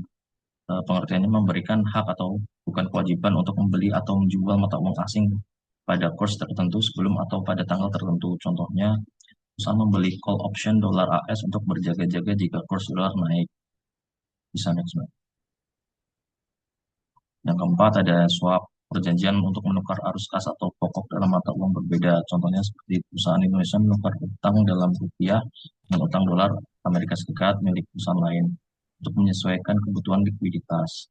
Kesimpulan yang jelaskan yaitu instrumen keuangan kompleks sangat penting bagi perusahaan yang beroperasi internasional atau multinasional. Mereka bukan hanya alat untuk menghindari kerugian, tetapi juga bagian dari strategi manajemen risiko. Ya. Untuk presentasi selanjutnya bisa dijelaskan oleh Pak. Terima kasih. Baik, terima kasih. Materi selanjutnya yaitu pengungkapan dalam laporan keuangan. PSAK 60 mengatur bagaimana perusahaan mengungkapkan informasi mengenai instrumen keuangan dalam laporan keuangannya. Tujuannya adalah agar pengguna laporan keuangan dapat memahami yang pertama, signifikansi instrumen keuangan terhadap posisi dan kinerja keuangan perusahaan. Yang kedua, sifat dan tingkat resiko yang timbul dari instrumen keuangan serta cara perusahaan mengelolanya. Selanjutnya ada jenis resiko keuangan yang harus diungkapkan. Yang pertama ada resiko kredit, yaitu resiko bahwa pihak lawan gagal memenuhi kewajiban keuangan. Contohnya itu pelanggan tidak membayar piutang usaha. Nah, pengungkapannya yaitu paparan maksimum resiko, kebijakan manajemen resiko, analisis umur piutang, dan cadangan kerugian. Next. Nah, yang kedua ada resiko likuiditas, yaitu resiko bahwa entitas tidak dapat memenuhi kewajiban keuangannya ketika jatuh tempo. Nah, pengungkapannya yaitu profil jatuh tempo kewajiban, strategi pengelolaan kas, dan fasilitas kredit. Yang ketiga ada resiko pasar, yaitu perubahan nilai tukar, suku bunga, atau harga. Pengungkapannya yaitu analisis sensitivitas, kebijakan lindung nilai, dan dampak terhadap laba atau rugi. Selanjutnya ada pengungkapan tambahan, yaitu yang pertama klasifikasi dan nilai tercatat setiap kategori instrumen kegiatan. Yang kedua ada metode pengukuran nilai wajar, yaitu level 1 harga pasar aktif, level 2 input yang dapat diobservasi, dan level 3 estimasi manajemen. Yang ketiga ada kebijakan akuntansi terkait pengakuan, pengukuran, dan penghentian pengakuan instrumen keuangan. Mungkin materi selanjutnya akan dilanjutkan oleh teman saya. Baik, izin melanjutkan. Kemudian terkait dengan PSAK 50, 55, dan 60 yang merupakan instrumen keuangan dan penerapannya di dunia nyata. PSAK 50 merupakan mengatur bagaimana instrumen keuangan disajikan dalam laporan keuangan. Fokusnya adalah pada klasifikasi antar liabilitas keuangan dan ekuitas. Artinya, entitas harus bisa membedakan mana yang merupakan utang atau liabilitas dan mana yang merupakan modal atau ekuitas. Contoh, saham biasa diklasifikasikan sebagai ekuitas, sedangkan obligasi atau sukuk yang memiliki kewajiban pembayar bunga diklasifikasikan sebagai liabilitas. Kemudian terkait PSAK 55 menjelaskan kapan dan bagaimana instrumen keuangan diakui serta diukur, termasuk juga cara menghitung penurunan nilai atau impairment dan penggunaan instrumen lindung nilai atau hedging. Di sini poin pentingnya adalah pengakuan dilakukan saat entitas menjadi pihak dalam perjanjian kontraktual instrumen keuangan. Pengukuran bisa dilakukan dengan biaya perolehan diamortisasi atau nilai wajar, tergantung jenis instrumennya. Kemudian terkait PSAK 60, itu menekankan pada transparansi. Entitas harus mengungkapkan informasi yang cukup agar pengguna laporan keuangan memahami risiko dan nilai wajar dari instrumen keuangan. Jenis pengungkapannya adalah risiko kredit, likuiditas, dan pasar yang dihadapi. Hubungan dari ketiganya itu adalah PSAK fokusnya terhadap penyajian. Fungsi utamanya itu bagaimana instrumen keuangan ditampilkan dalam laporan keuangan. PSAK 55 itu fokusnya terkait dengan pengakuan dan pengukuran, di mana fungsi utamanya adalah kapan dan bagaimana instrumen keuangan dicatat dan dinilai. Kemudian PSAK 60 fokusnya adalah pengungkapan, di mana fungsi utamanya adalah informasi tambahan agar penggunaan memahami risiko dan nilai instrumen. Next. Terkait contoh penerapannya itu di PT Bank HSBC Indonesia. HSBC memiliki banyak instrumen keuangan seperti pinjaman, derivatif, obligasi, dan valuta asing. PSAK 50 untuk HSBC yaitu membedakan antara obligasi nasabah dan saham. Contohnya itu sukuk diterbitkan sebagai liabilitas jangka panjang. Di PSAK 55, HSBC menerapkan model expected credit loss untuk menilai dan menyesuaikan nilai pinjaman berdasarkan risiko gagal bayar.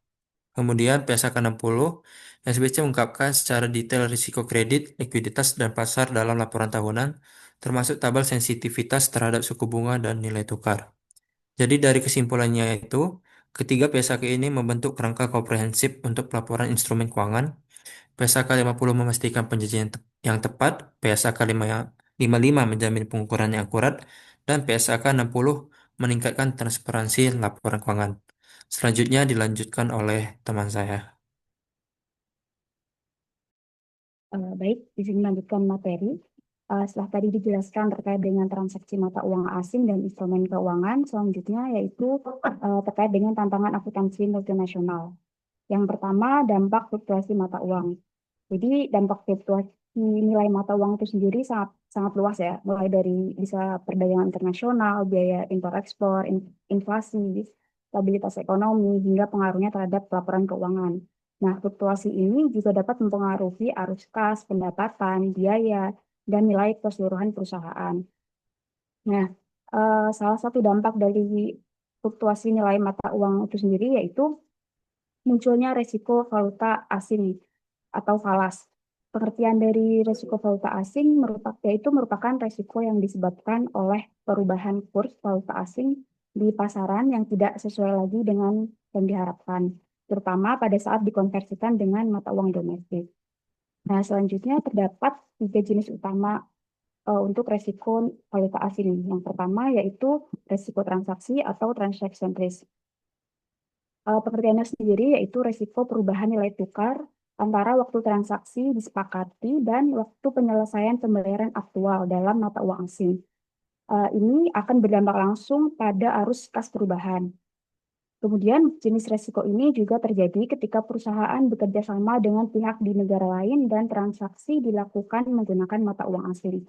Contohnya itu sendiri, resiko pada jenis ini, misalnya perusahaan A membeli pasokan bahan baku dari negara B dengan menggunakan mata uang di negara B. Nah, apabila mata uang di negara B itu menguat, maka perusahaan A harus membayar bahan baku dengan harga lebih tinggi.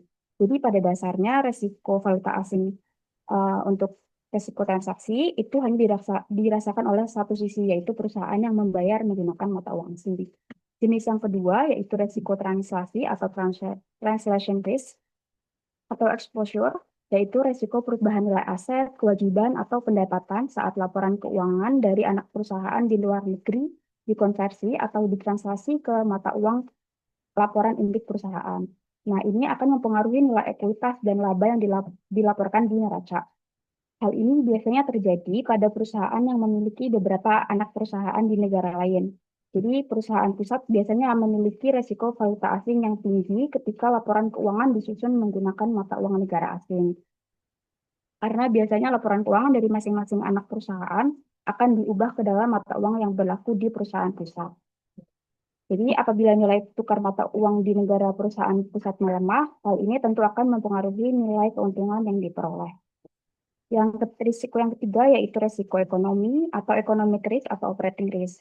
Jadi maksudnya itu risiko jangka panjang terkait bagaimana pergerakan nilai tukar dapat mempengaruhi daya saing perusahaan di pasar internasional, yang pada akhirnya akan berdampak pada profitabilitas dan nilai pasar perusahaan secara keseluruhan. Jadi fluktuasi nilai tukar mata uang juga akan memberikan dampak pada biaya operasional dan pendapatan perusahaan. Contohnya, sebuah perusahaan mengekspor produknya ke luar negeri, maka biaya yang dibutuhkan tentu akan berubah-ubah tergantung nilai tukar mata uang di negara tersebut. Next.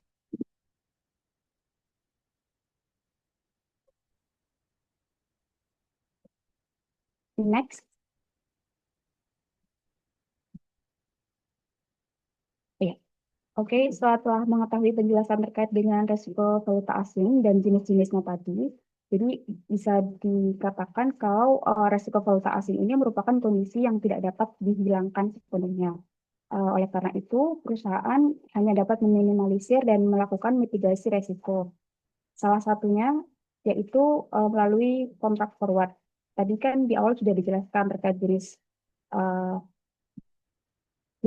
instrumen keuangan. Jadi di situ ada future contract, kontrak forward, swap contract, option contract, dan lain sebagainya. Contohnya kontrak forward itu sendiri adalah perjanjian antara dua pihak untuk membeli atau menjual aset seperti mata uang atau komoditas pada harga yang disepakati di masa depan dengan tanggal penyerahan yang telah ditentukan. Terakhir, terkait dengan tantangan akuntan internasional, selain adanya fluktuasi nilai mata uang, juga terdapat beberapa tantangan bagi akuntan internasional. Di antaranya yang pertama yaitu adanya perbedaan standar dan regulasi. Jadi meskipun secara global itu sudah ada standar pelaporan keuangan internasional atau bisa kita ketahui IFRS, tetap ada perbedaan signifikan dalam standar akuntansi antar negara. Jadi setiap negara tentu memiliki peraturan akuntansi yang berbeda dan peraturan pajak yang mungkin berubah-ubah. Sehingga seorang akuntan harus memahami dan menyesuaikan antara IFRS dengan standar lokal di berbagai negara. Eh, Tantangan yang kedua yaitu faktor budaya dan komunikasi. Setiap negara juga memiliki norma sosial, etika bisnis, dan gaya komunikasi yang berbeda-beda. Tentunya perbedaan budaya dan bahasa juga akan menjadi penghambat komunikasi dan pemahaman konsep akuntansi itu sendiri. Nah, eh, sehingga seorang akuntan juga harus memahami budaya dan cara komunikasi antar negara yang berbeda-beda untuk dapat menyesuaikan. Kemudian yang ketiga yaitu adalah perkembangan teknologi, di mana saat ini sudah banyak penggunaan AI, machine learning, yang dapat mengubah cara kerja seorang akuntan, sehingga seorang akuntan juga perlu mengembangkan keterampilan digital agar tetap relevan dan mampu memanfaatkan perkembangan teknologi secara efektif. Yang terakhir, yang keempat, yaitu isu politik dan ekonomi, di mana perubahan kebijakan pemerintah serta kondisi politik dan ekonomi global juga dapat mempengaruhi pelaporan keuangan dan analisis resiko di tingkat internasional. Dan pemaparan dari saya kembalikan ke moderator. Terima kasih.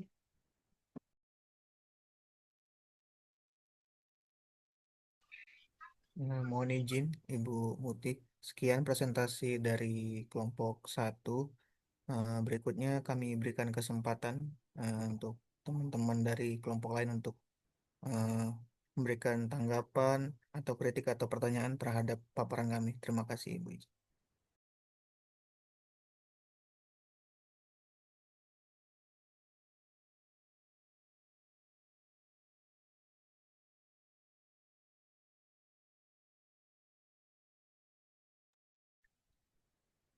Malam, Siap untuk Kak Serly, silakan. ya, perkenalkan saya Serly Metapoena dari kelompok 3. Izin bertanya terkait translasi mata mata uang perusahaan yang tadi dijelaskan. Misalnya ada contoh kasus kalau satu perusahaan itu dia beroperasinya di dua negara dengan volume transaksinya itu hampir seimbang. Jadi bagaimana cara menentukan mata uang fungsionalnya? Contohnya seperti perusahaan Unilever, dia sebelum tahun 2020 itu kan kantor pusatnya ada di dua negara yang berbeda, di Belanda dan Inggris. Pasti mata uangnya juga berbeda kan. Jadi bagaimana cara menentukan mata uang fungsionalnya? Ada dijelaskan dalam PSAK 10 juga enggak gitu. Terima kasih.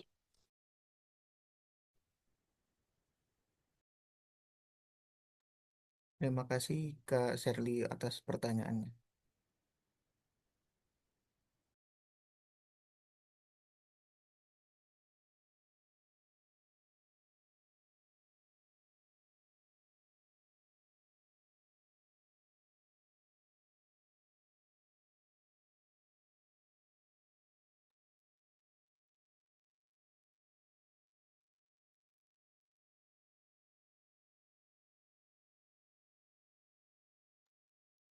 Mohon izin dari rekan-rekan lain, apakah ada pertanyaan lain? Atau langsung dijawab oleh Mas Binsar? Silakan, Mas.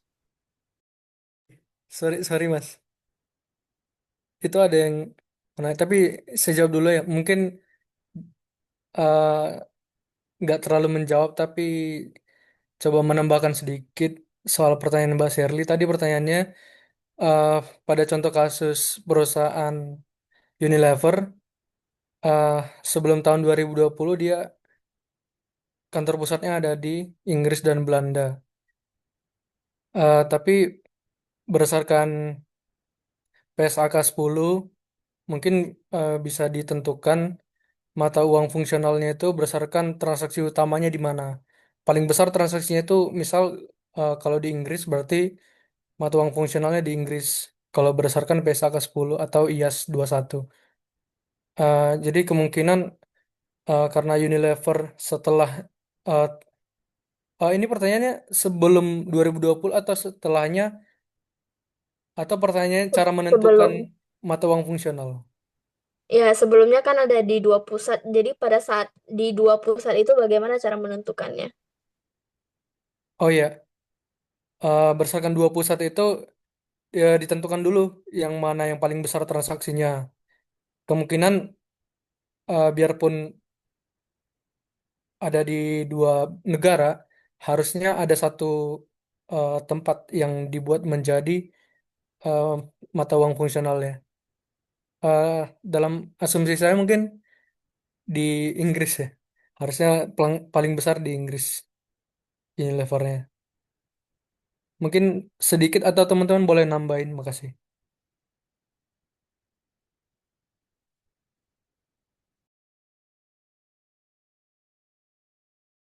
Baik, terima kasih Mas Binsar atas eh, jawabannya.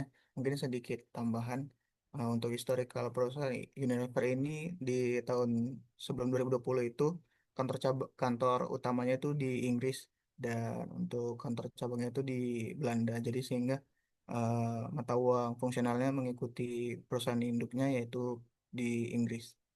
Mungkin terima kasih atas pertanyaannya Kak Shirley. Bisa lanjut ke Kak Mela Fasya, silakan. Terima kasih. Selamat malam Bu Muti dan juga teman-teman semuanya. Sebelumnya saya mau mengapresiasi dulu buat kelompok satu yang sudah menjelaskan materinya secara lengkap, sudah ada contoh kasus dan pencatatan jurnalnya. Nah, tadi kan di bagian instrumen keuangan dijelasin ya, bahwa pengakuan awalnya itu kan menggunakan nilai wajar. Dan untuk pengukurannya itu kan tadi ada 3 metode ya. Ada yang fair value through or profit loss, kemudian yang fair value yang OC, other comprehensive income, sama yang biaya amortisasi. Nah, pertanyaannya adalah ketika perusahaan itu dia salah mengklasifikasikan suatu aset keuangannya atau instrumen keuangannya itu, misalnya nih dari yang fair value through profit or loss ke yang fair value OC, kira-kira dampaknya ke laporan keuangannya itu seperti apa? Terus pengaruhnya ke pengambilan keputusan dari segi manajemen itu seperti apa sih? Mungkin bisa dijelaskan. Terima kasih. Terima kasih Kak Mela Fasya atas pertanyaannya.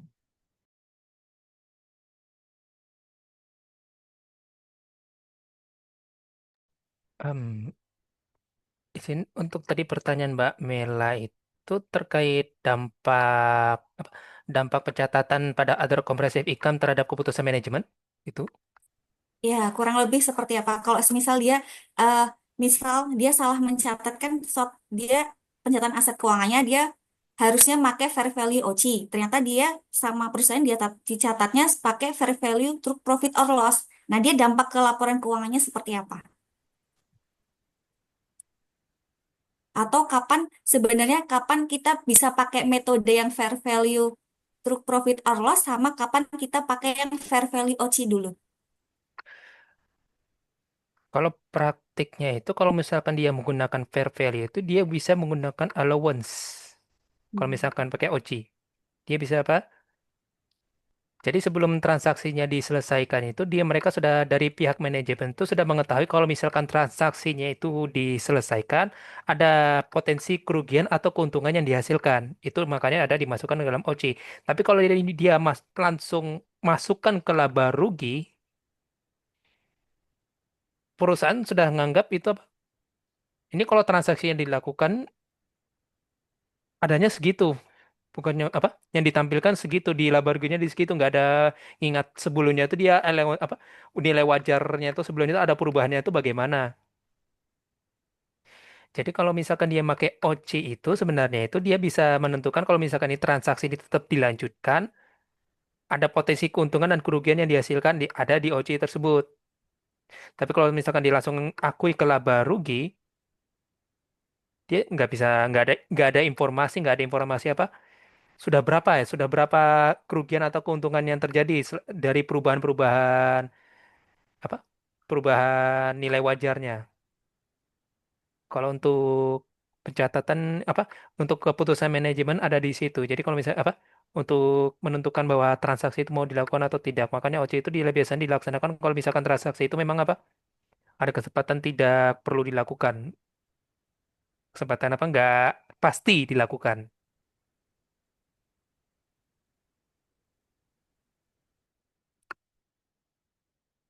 Bagaimana Mbak Melia ya?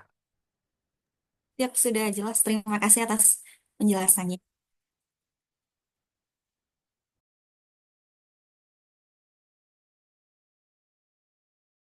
Baik, terima kasih Kak Mela. Berikutnya, apakah dari rekan-rekan lain ada yang ingin bertanya atau memberikan tanggapan atau semacamnya? Silakan Kak Widodo tadi raise hand ya. Izin Mas Abdul dan teman-teman, apakah suara saya kedengar? Siap, kedengaran Mas. Terdengar, Mas. Saya tadi agak telat masuknya. Saya ingin bertanya, semisal jika nilai nilai fungsionalnya itu ada pergantian, nilai aset yang akan kita akui itu apakah akan tetap dengan nilai fungsional yang pertama atau menyesuaikan ke nilai fungsional saat pergantian nilainya? Itu sih, Mas.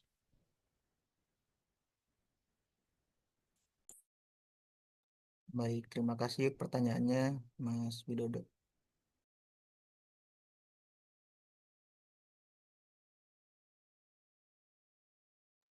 Oh ya, apa? Izin menambahkan untuk penyambah Melia.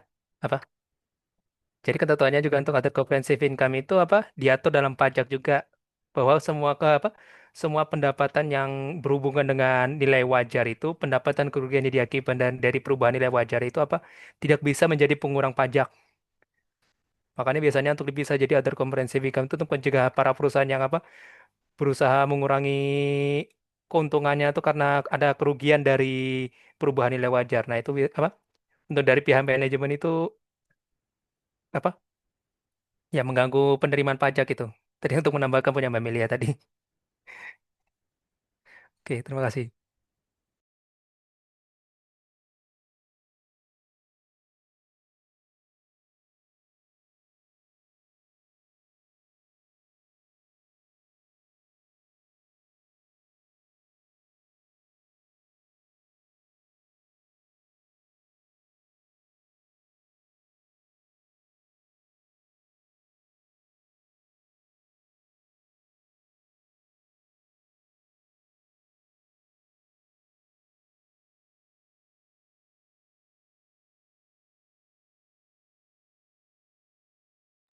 Mungkin sedikit membantu menjawab pertanyaan dari Mas Widodo.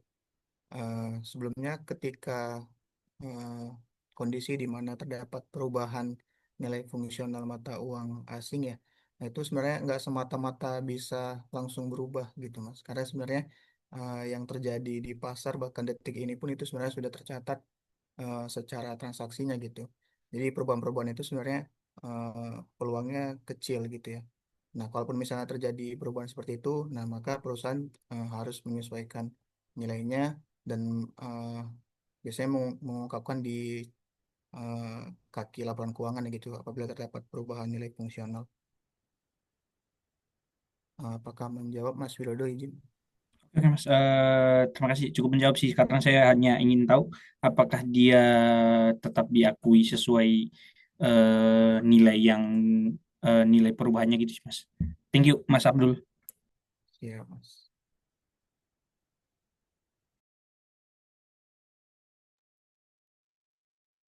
Izin bertanya, Mas Abdul. Siap. Ya, sebelumnya terima kasih untuk presentasinya kelompok satu. Saya Minarti dari kelompok dua. Izin bertanya, menurut teman-teman, kalau dalam manajemen resiko untuk nilai tukar ya, dalam konteksnya ini jangka panjang, menurut teman-teman, apakah kurs forward itu lebih menguntungkan dibanding dengan strategi natural hedging dalam jangka panjang? Menurut teman-teman bagaimana? Terima kasih. Terima kasih Mbak Binarta atas pertanyaannya.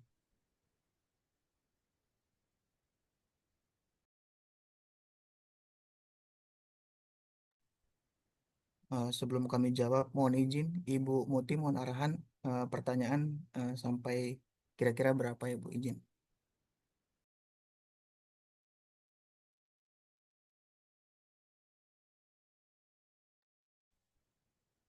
Mungkin dua atau tiga orang lagi deh, Mas. Ya, kurang lebih 3 orang lagi ya.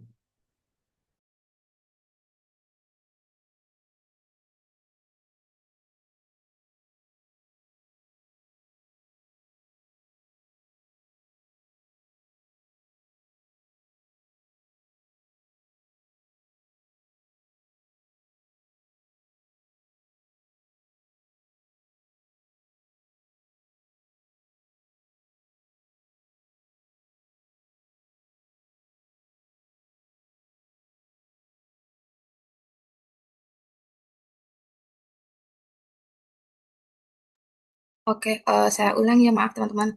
Untuk pertanyaan tadi, dalam manajemen resiko nih untuk nilai tukar dalam konteks jangka panjang, itu menurut teman-teman penggunaan kurs forward itu lebih menguntungkankah dibanding strategi natural hedging?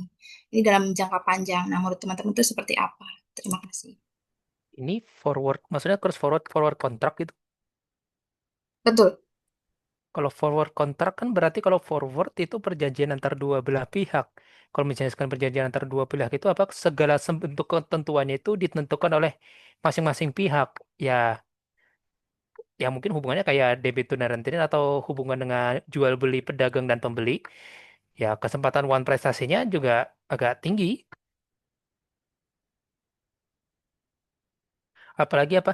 Karena bisa apa? Setelah saya baca-baca terkait derivatif sendiri ini untuk forward contract ketika si A dan si B. Si A itu dia pengen jual jual barang apa? Jual minyak, jual minyak pada harga tertentu. Nah, harga mungkin 1 miliar, 1 miliar. Nah, tapi karena apa? Perubahan nilai kurs, dia berasa apa? Pokoknya di A ini dia berhasil jual dengan nilai 1 miliar tanpa ada perubahan harga. Tapi si B dia harus membeli 1 miliar tersebut. Padahal dia bisa beli lebih murah ya si B-nya bakal rugi dong. Nah, berarti kalau forward kontrak ini apa? Ada yang dirugikan, ada yang diuntungkan. Jadi kesempatan one prestasinya juga tinggi. Kecuali kalau misalkan ada melibatkan premi, uang muka. Tapi itu malah risikonya juga ada lagi sih uang mukanya dibawa lari. Kalau untuk forward kontrak tuh risikonya tinggi, Mbak. Apa? Untuk kontrastasinya tinggi sekali, apalagi kalau jangka panjang. Justru kalau mau itu bisa mencoba kayak future kontrak atau option kontrak. Karena future kontrak, option kontrak bisa dilaksanakan sama lembaga lembaga yang berstandarisasi. Atau sama lakukan sama anak perusahaan lah. Anak perusahaan lebih dipercaya juga itu. Kalau menurut teman-teman. Boleh nambahin dikit, Mas Mas Dido? Dikit aja mungkin. eh, Sedikit yang membuat forward kontrak sama natural hedging ini menjadi ada yang lebih menguntungkan atau enggak, sebenarnya di jangka pendek ini sama aja karena kedua-duanya ini minim resiko di jangka pendek.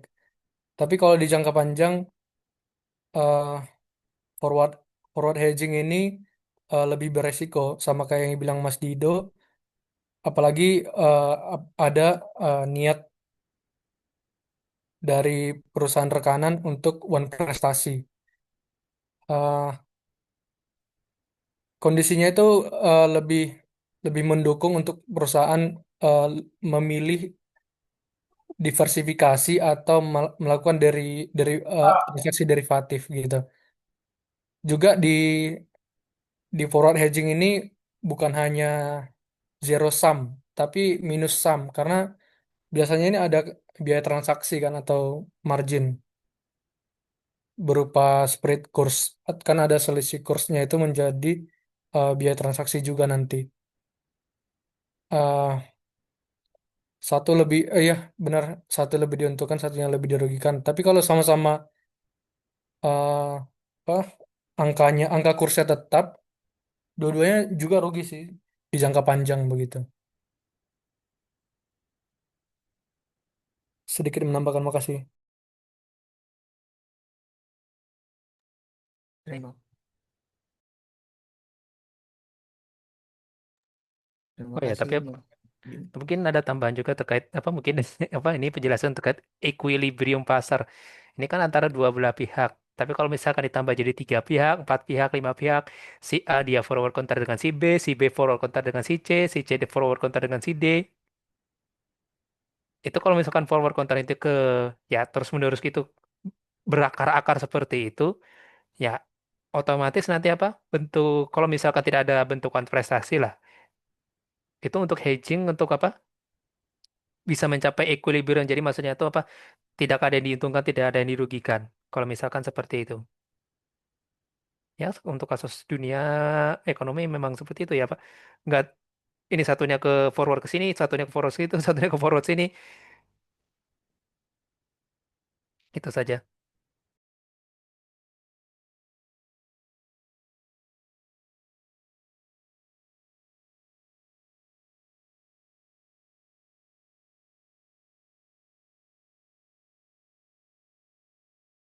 Mbak Mahayu, silakan kalau ada mau bertanya. Terima kasih atas kesempatannya, teman-teman. Eh, Mungkin menyambung ya.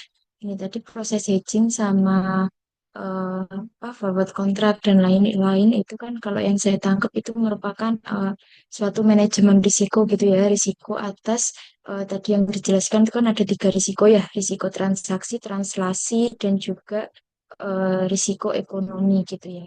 Nah, kalau menurut teman-teman nih, eh, mungkin kalau risiko transaksinya sudah bisa minimalisir gitu ya dengan hedging dan juga apa tadi namanya forward contract dan lain-lain gitu. Nah, kalau untuk dari sisi translasi atau mungkin dari ekonomi gitu, apa sih yang bisa dilakukan perusahaan untuk meminimalisir risikonya seperti itu?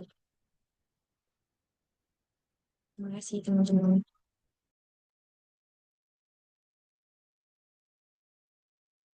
Izin menjawab apa? Yang paling mudah buka perusahaannya di negara itu. Jadi kayak apa? Kalau misalkan kayak McDonald, KFC, supply ayamnya itu bukan dari luar negeri, tapi dari dalam negeri. Jadi apa? Kalau misalkan perusahaan membuka anak perusahaan itu di dalam negeri sendiri, segala apa produksinya, supply-nya juga di dalam negeri, otomatis mereka bisa terlindungi dari perbedaan kurs. Nah, kalau misalkan yang dimaksud juga kayak komoditas, mungkin ada monopoli.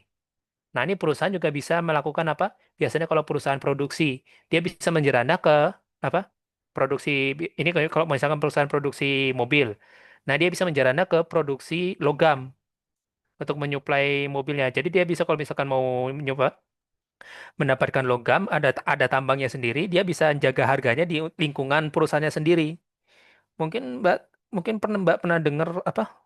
Kalau misalkan kasusnya itu kayak ada beberapa perusahaan kayak nelayan, nelayan di Indonesia itu dia cuma eksklusif menjual ikan terbaiknya itu ke Jepang. Itu karena harganya sudah fix itu. Jadi apa? Perjanjian antara jadi kalau misalkan mau dilindungi perusahaan dari perubahan harga itu biasanya mereka bisa ngakali dengan buka di tempatnya atau konsolidasi tempat itu menjadi tempatnya juga. Jadi dia bisa menentukan harganya sendiri. Jadi ngontrol ya, mengontrol apa? Mengontrol pasar. Siapa yang ngontrol pasar dia bisa terlindungi dari apa? Perubahan derivatif ini. Ya, silakan Mbak Mahayu mungkin. Terima kasih Mas Didu penjelasannya. Nah, mungkin kalau menurut dari teman-teman dengan adanya tadi ya udah manajemen risiko dari sisi eh, risiko transaksi, kemudian dari risiko translasinya juga sudah coba diatasi gitu.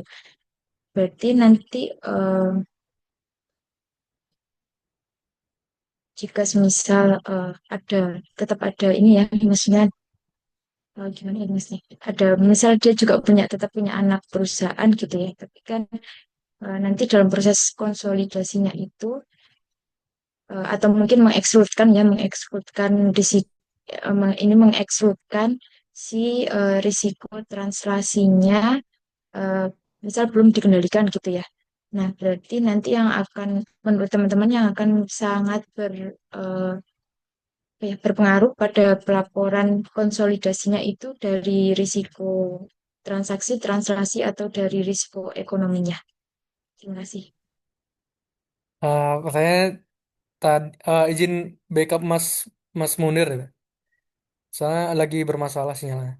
Tadi pertanyaannya kalau ekskludkan eh, translasinya ya Mbak. Iya, betul. Kalau eksklud translasi resiko apa? Risiko mana di antara ketiga itu yang paling mempengaruhi nanti di pelaporan konsolidasinya? Oh,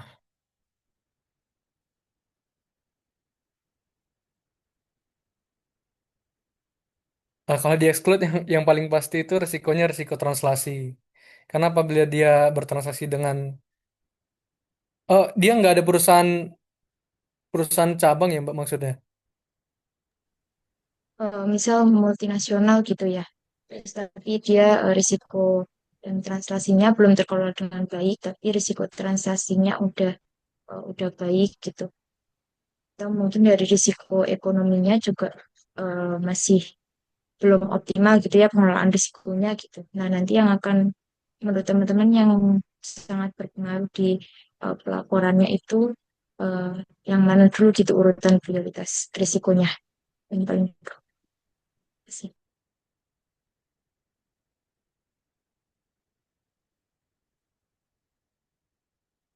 Ya,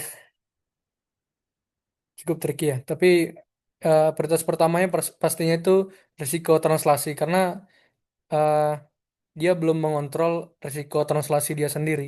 Jadi dia perlu melakukan mitigasi risiko dengan membuat SOP yang baik soal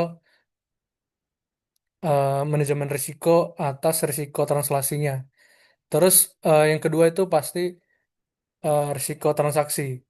Karena risiko ekonomi itu kurang bisa dikontrol karena dipengaruhnya dari geopolitik, eh, kondisi ekonomi makro dan lain-lain. Jadi kurang bisa dikontrol sama perusahaan. Eh, itu juga berpengaruh nanti sama risiko transaksi dia.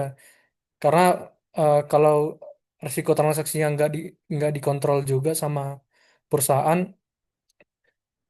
bakal ngaruh nanti ke transaksi sama perusahaan multinasional lain atau dia punya cabang di negara lain gitu. Mungkin kurang lebih kayak gitu. Gimana Mbak Ayu? Oh ya, sama Terima nambah, kasih Mas Vincent. Oh ya, Ya, boleh Mas Dido. silakan Mas Dido. sama nambahkan apa? Harus harus mindsetnya itu kalau perusahaan itu harus mendapatkan profit sebesar-besarnya dari segala juru yang ada di perusahaan. Mindsetnya harus seperti itu. Jadi kalau misalkan ini ada transaksi ekonomi ini apa? Pokoknya orang lain itu jangan untung, kita harus untung. Kalau yang rugi itu harus orang lain, kita harus lebih untung daripada yang lain. Jadi mindsetnya untuk perusahaan itu untuk akuntansi derivatif ini seperti itu. Makanya apa? Oh, Tadi saya sebutkan kalau nggak salah di penjelasan saya itu apa? Tujuan derivatif ini adalah spekulasi ya, spekulasi dan arbitrase, mencari keuntungan dari perubahan harga dan mengambil keuntungan dari perbedaan harga antar pasar. Jadi ya perusahaan memang fungsinya ini hanya untuk mencari keuntungan sih. Segala risiko yang timbul itu risikonya itu ya dampaknya ya perusahaan nggak dapat untung. Jadi mindsetnya memang harus apa? Risiko itu harus ditangani supaya perusahaan dapat keuntungan lebih besar. Dan orang lain tidak memanfaatkan kita dari perubahan fluktuasi pasar ini. Kita tidak boleh rugi. Itu ini mindset untuk derivatif. Terima kasih. oke, makasih Mas Dido tadi penjelasannya sangat sangat filosofis ya. Jadi menurut Mas Dido bahwa kalau kita lakukan akuntansi translasi atau transaksi, nggak boleh ada perusahaan untung yang selain kita gitu. Tujuannya itu cuma untuk spekulan gitu. Tapi eh, lebih dari itu mungkin ya. Eh, yang paling penting terutama menjaga risiko sih. Menurut saya juga berbeda mungkin sama Mas Dido. Mungkin itu aja penjelasan dari kelompok satu. Gimana Mbak Ayu? Cukup jelas? Ya, terima kasih cukup jelas Mas Vincent, Mas Dido. Maaf saya on cam karena agak putus-putus sinyalnya. Oh ya siap. Terima Makasih kasih Mbak. teman-teman. Oke, ini masih ada dua pertanyaan lagi. Boleh teman-teman yang masih belum bertanya, terutama kelompok dua ya. Nanti biar dicatat orang-orangnya nih. Mohon izin Kak, Ya, ya Mas sebelumnya Muhammad. sebelumnya perkenalkan saya Muhammad Saifullah dari kelompok 2. Tadi dijelaskan bahwa PSAK 10 itu diperbarui menjadi PSAK 221 yang berlaku efektif 1 Januari ya. Nah, boleh dijelaskan itu perubahan penting apa yang membedakan PSAK versi lama dan yang baru? Terima kasih.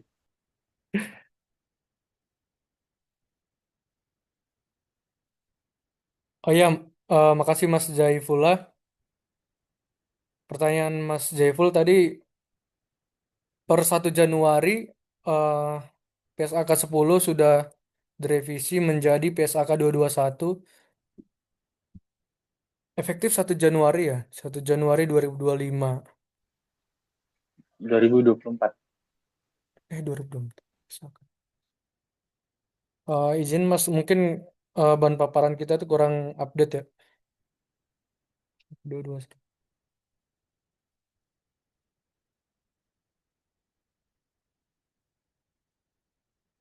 Boleh teman-teman yang mungkin pernah mengulik soal PSAK 221 menambahkan. Makasih. Mohon maaf, tadi itu sebenarnya bukan 2022 ya Mas Izin. Efektifnya itu 1 Januari Iya 2024. benar-benar 1 Januari dulu.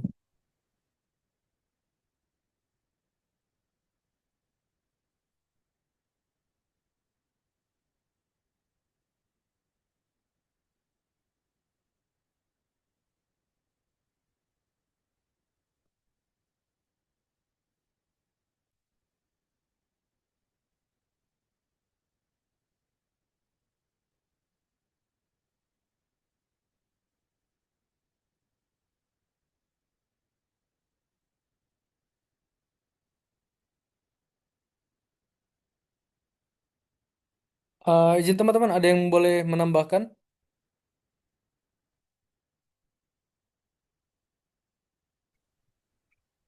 Terus menambahkan untuk PSKK 21 itu versi perubahan yang mengikuti standar internasional untuk pelakuan transaksi serta laporan keuangan dalam mata uang asing. Transaksi ini laporan keuangan di luar negeri sesuai dengan ketentuan IFRS agar lebih konsisten. Mungkin ada yang mau menambahkan?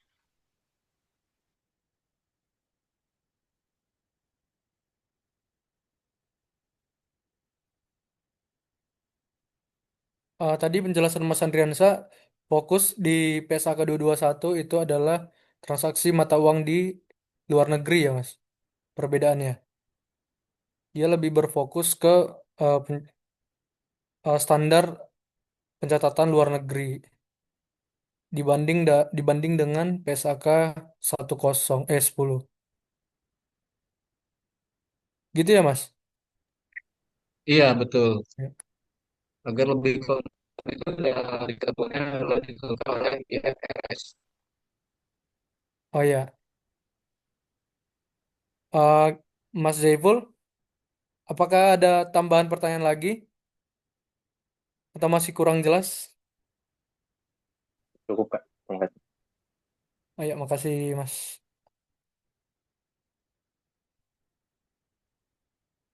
Eh, Teman-teman, ini masih ada slot pertanyaan lagi, terbatas buat satu pertanyaan lagi. Izin Kak. Oh, Kak Dian, Ya. silakan Kak. Oke, selamat malam Bu Muti dan teman-teman. Sebelumnya mohon maaf eh, kalau misalkan ini udah sempat disampaikan tadi karena sinyalnya terputus-putus gitu ya. Yang saya mau tanyakan, kalau misalnya eh, satu perusahaan dia ngubah mata uang fungsionalnya itu di tengah perjalanan gitu ya. Karena memang ada transaksi, misalkan awalnya dia rupiah, tapi kemudian ada transaksi yang cukup signifikan dan misalkan sebutlah transaksinya pakai USD gitu. Nah, kapan sih momennya mereka ngubah mata uang fungsional itu? Momen kapan gitu yang paling pas dan kayak gimana gitu mereka menyatakan di laporan keuangan mereka dilaporkan secara komprehensif kalau eh, di tengah perjalanan tuh memang ada perubahan mata uang fungsional gitu. Mohon maaf kalau misalkan tadi udah sempat dipaparkan ya kakak-kakak sekalian. Terima kasih banyak sebelumnya. Ayo, makasih Kak Dian. Tadi pertanyaannya, apabila semisal ada transaksi material dari rupiah tiba-tiba diganti menjadi USD di tengah jalan gitu. Contohkan ada transaksi material berupa kontrak panjang atau yang berjangka. Eh, Kontrak ini juga menyebabkan perusahaan tersebut mengganti mata uang fungsionalnya dari rupiah ke USD gitu. Teman-teman mungkin ada yang bisa menambahkan dari kelompok satu.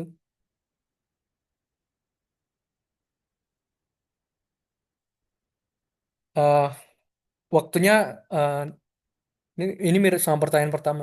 Dia waktunya kapan dia menentukan mata uang fungsionalnya, mata uang fungsional baru gitu.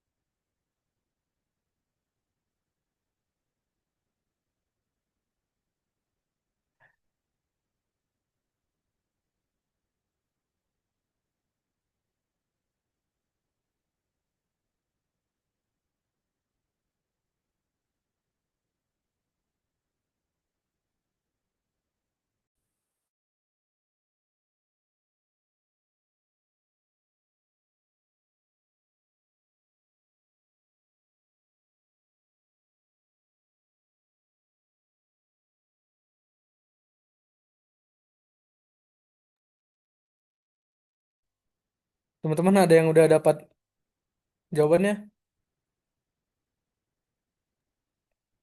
Kak Dian mohon ditunggu bentar ya Kak. Kasih. Izin jawab. Oh iya, Eh, Aman, Kak. Oh, siap, Pak. Siap, Kak. Lanjut, Kak. untuk silakan Mas. lebih baik pada awal periode pelaporan setelah perubahan kondisi ekonomi terkonfirmasi agar lapor keuangannya mencerminkan mata uang yang paling relevan untuk digunakan. Jadi pada saat awal periode pelaporan lebih bagus eh, pengubahan mata uang di tengah perjalanan. Mungkin ada tambahan dari yang lain. Oh iya, makasih Mas Andriansa. Jadi penjelasan Mas Andrian tadi eh, sebenarnya kondisi perusahaan itu eh, untuk mengganti mata uang fungsional kurang mendukung apabila diganti di pertengahan. Jadi lebih baik saat merubah mata uang fungsional di awal periode pelaporan karena eh, sangat berdampak pada keterbukaan informasi laporan keuangannya. Supaya lebih jelas untuk dibaca oleh stakeholder juga, lebih mudah dipahami dan mungkin tidak ada selisih di pencatatannya mungkin. Eh, Mungkin ada tambahan Mas Andrian? Cukup, udah. Well, terima kasih memperjelas Pak Bagas. Oke. Kak Dian, mungkin ada pertanyaan lagi atau kurang jelas? Eh, Aman sih, Kak. Maksudnya berarti kalau misalkan tiba-tiba di tengah jalan dia mau mengubah mata uang fungsionalnya, ya udah tunggu pelaporan di tahun itu selesai, habis itu baru diganti tuh pas dia mau Ya, masuk periode yang baru, baru di switch ya mata uang fungsionalnya, maksudnya gitu ya, di iya. pelaporan keuangannya. Tadi juga ada dijelaskan sama teman-teman dari tim bahwa untuk transaksi itu tidak bisa sewaktu-waktu tiba-tiba dirubah mata uang fungsionalnya karena eh, bahkan untuk transaksi kurs mata asing itu langsung dicatat kan di pencatatan akuntansi. Kalau dia sampai eh, miss miswrite gitu atau sampai kena offwrite, dia harusnya ada catatan di laporan keuangannya. Jadi paling mungkin dia bisa merubah mata uang fungsionalnya di awal tahun pelaporan supaya nggak ada resiko di pencatatannya.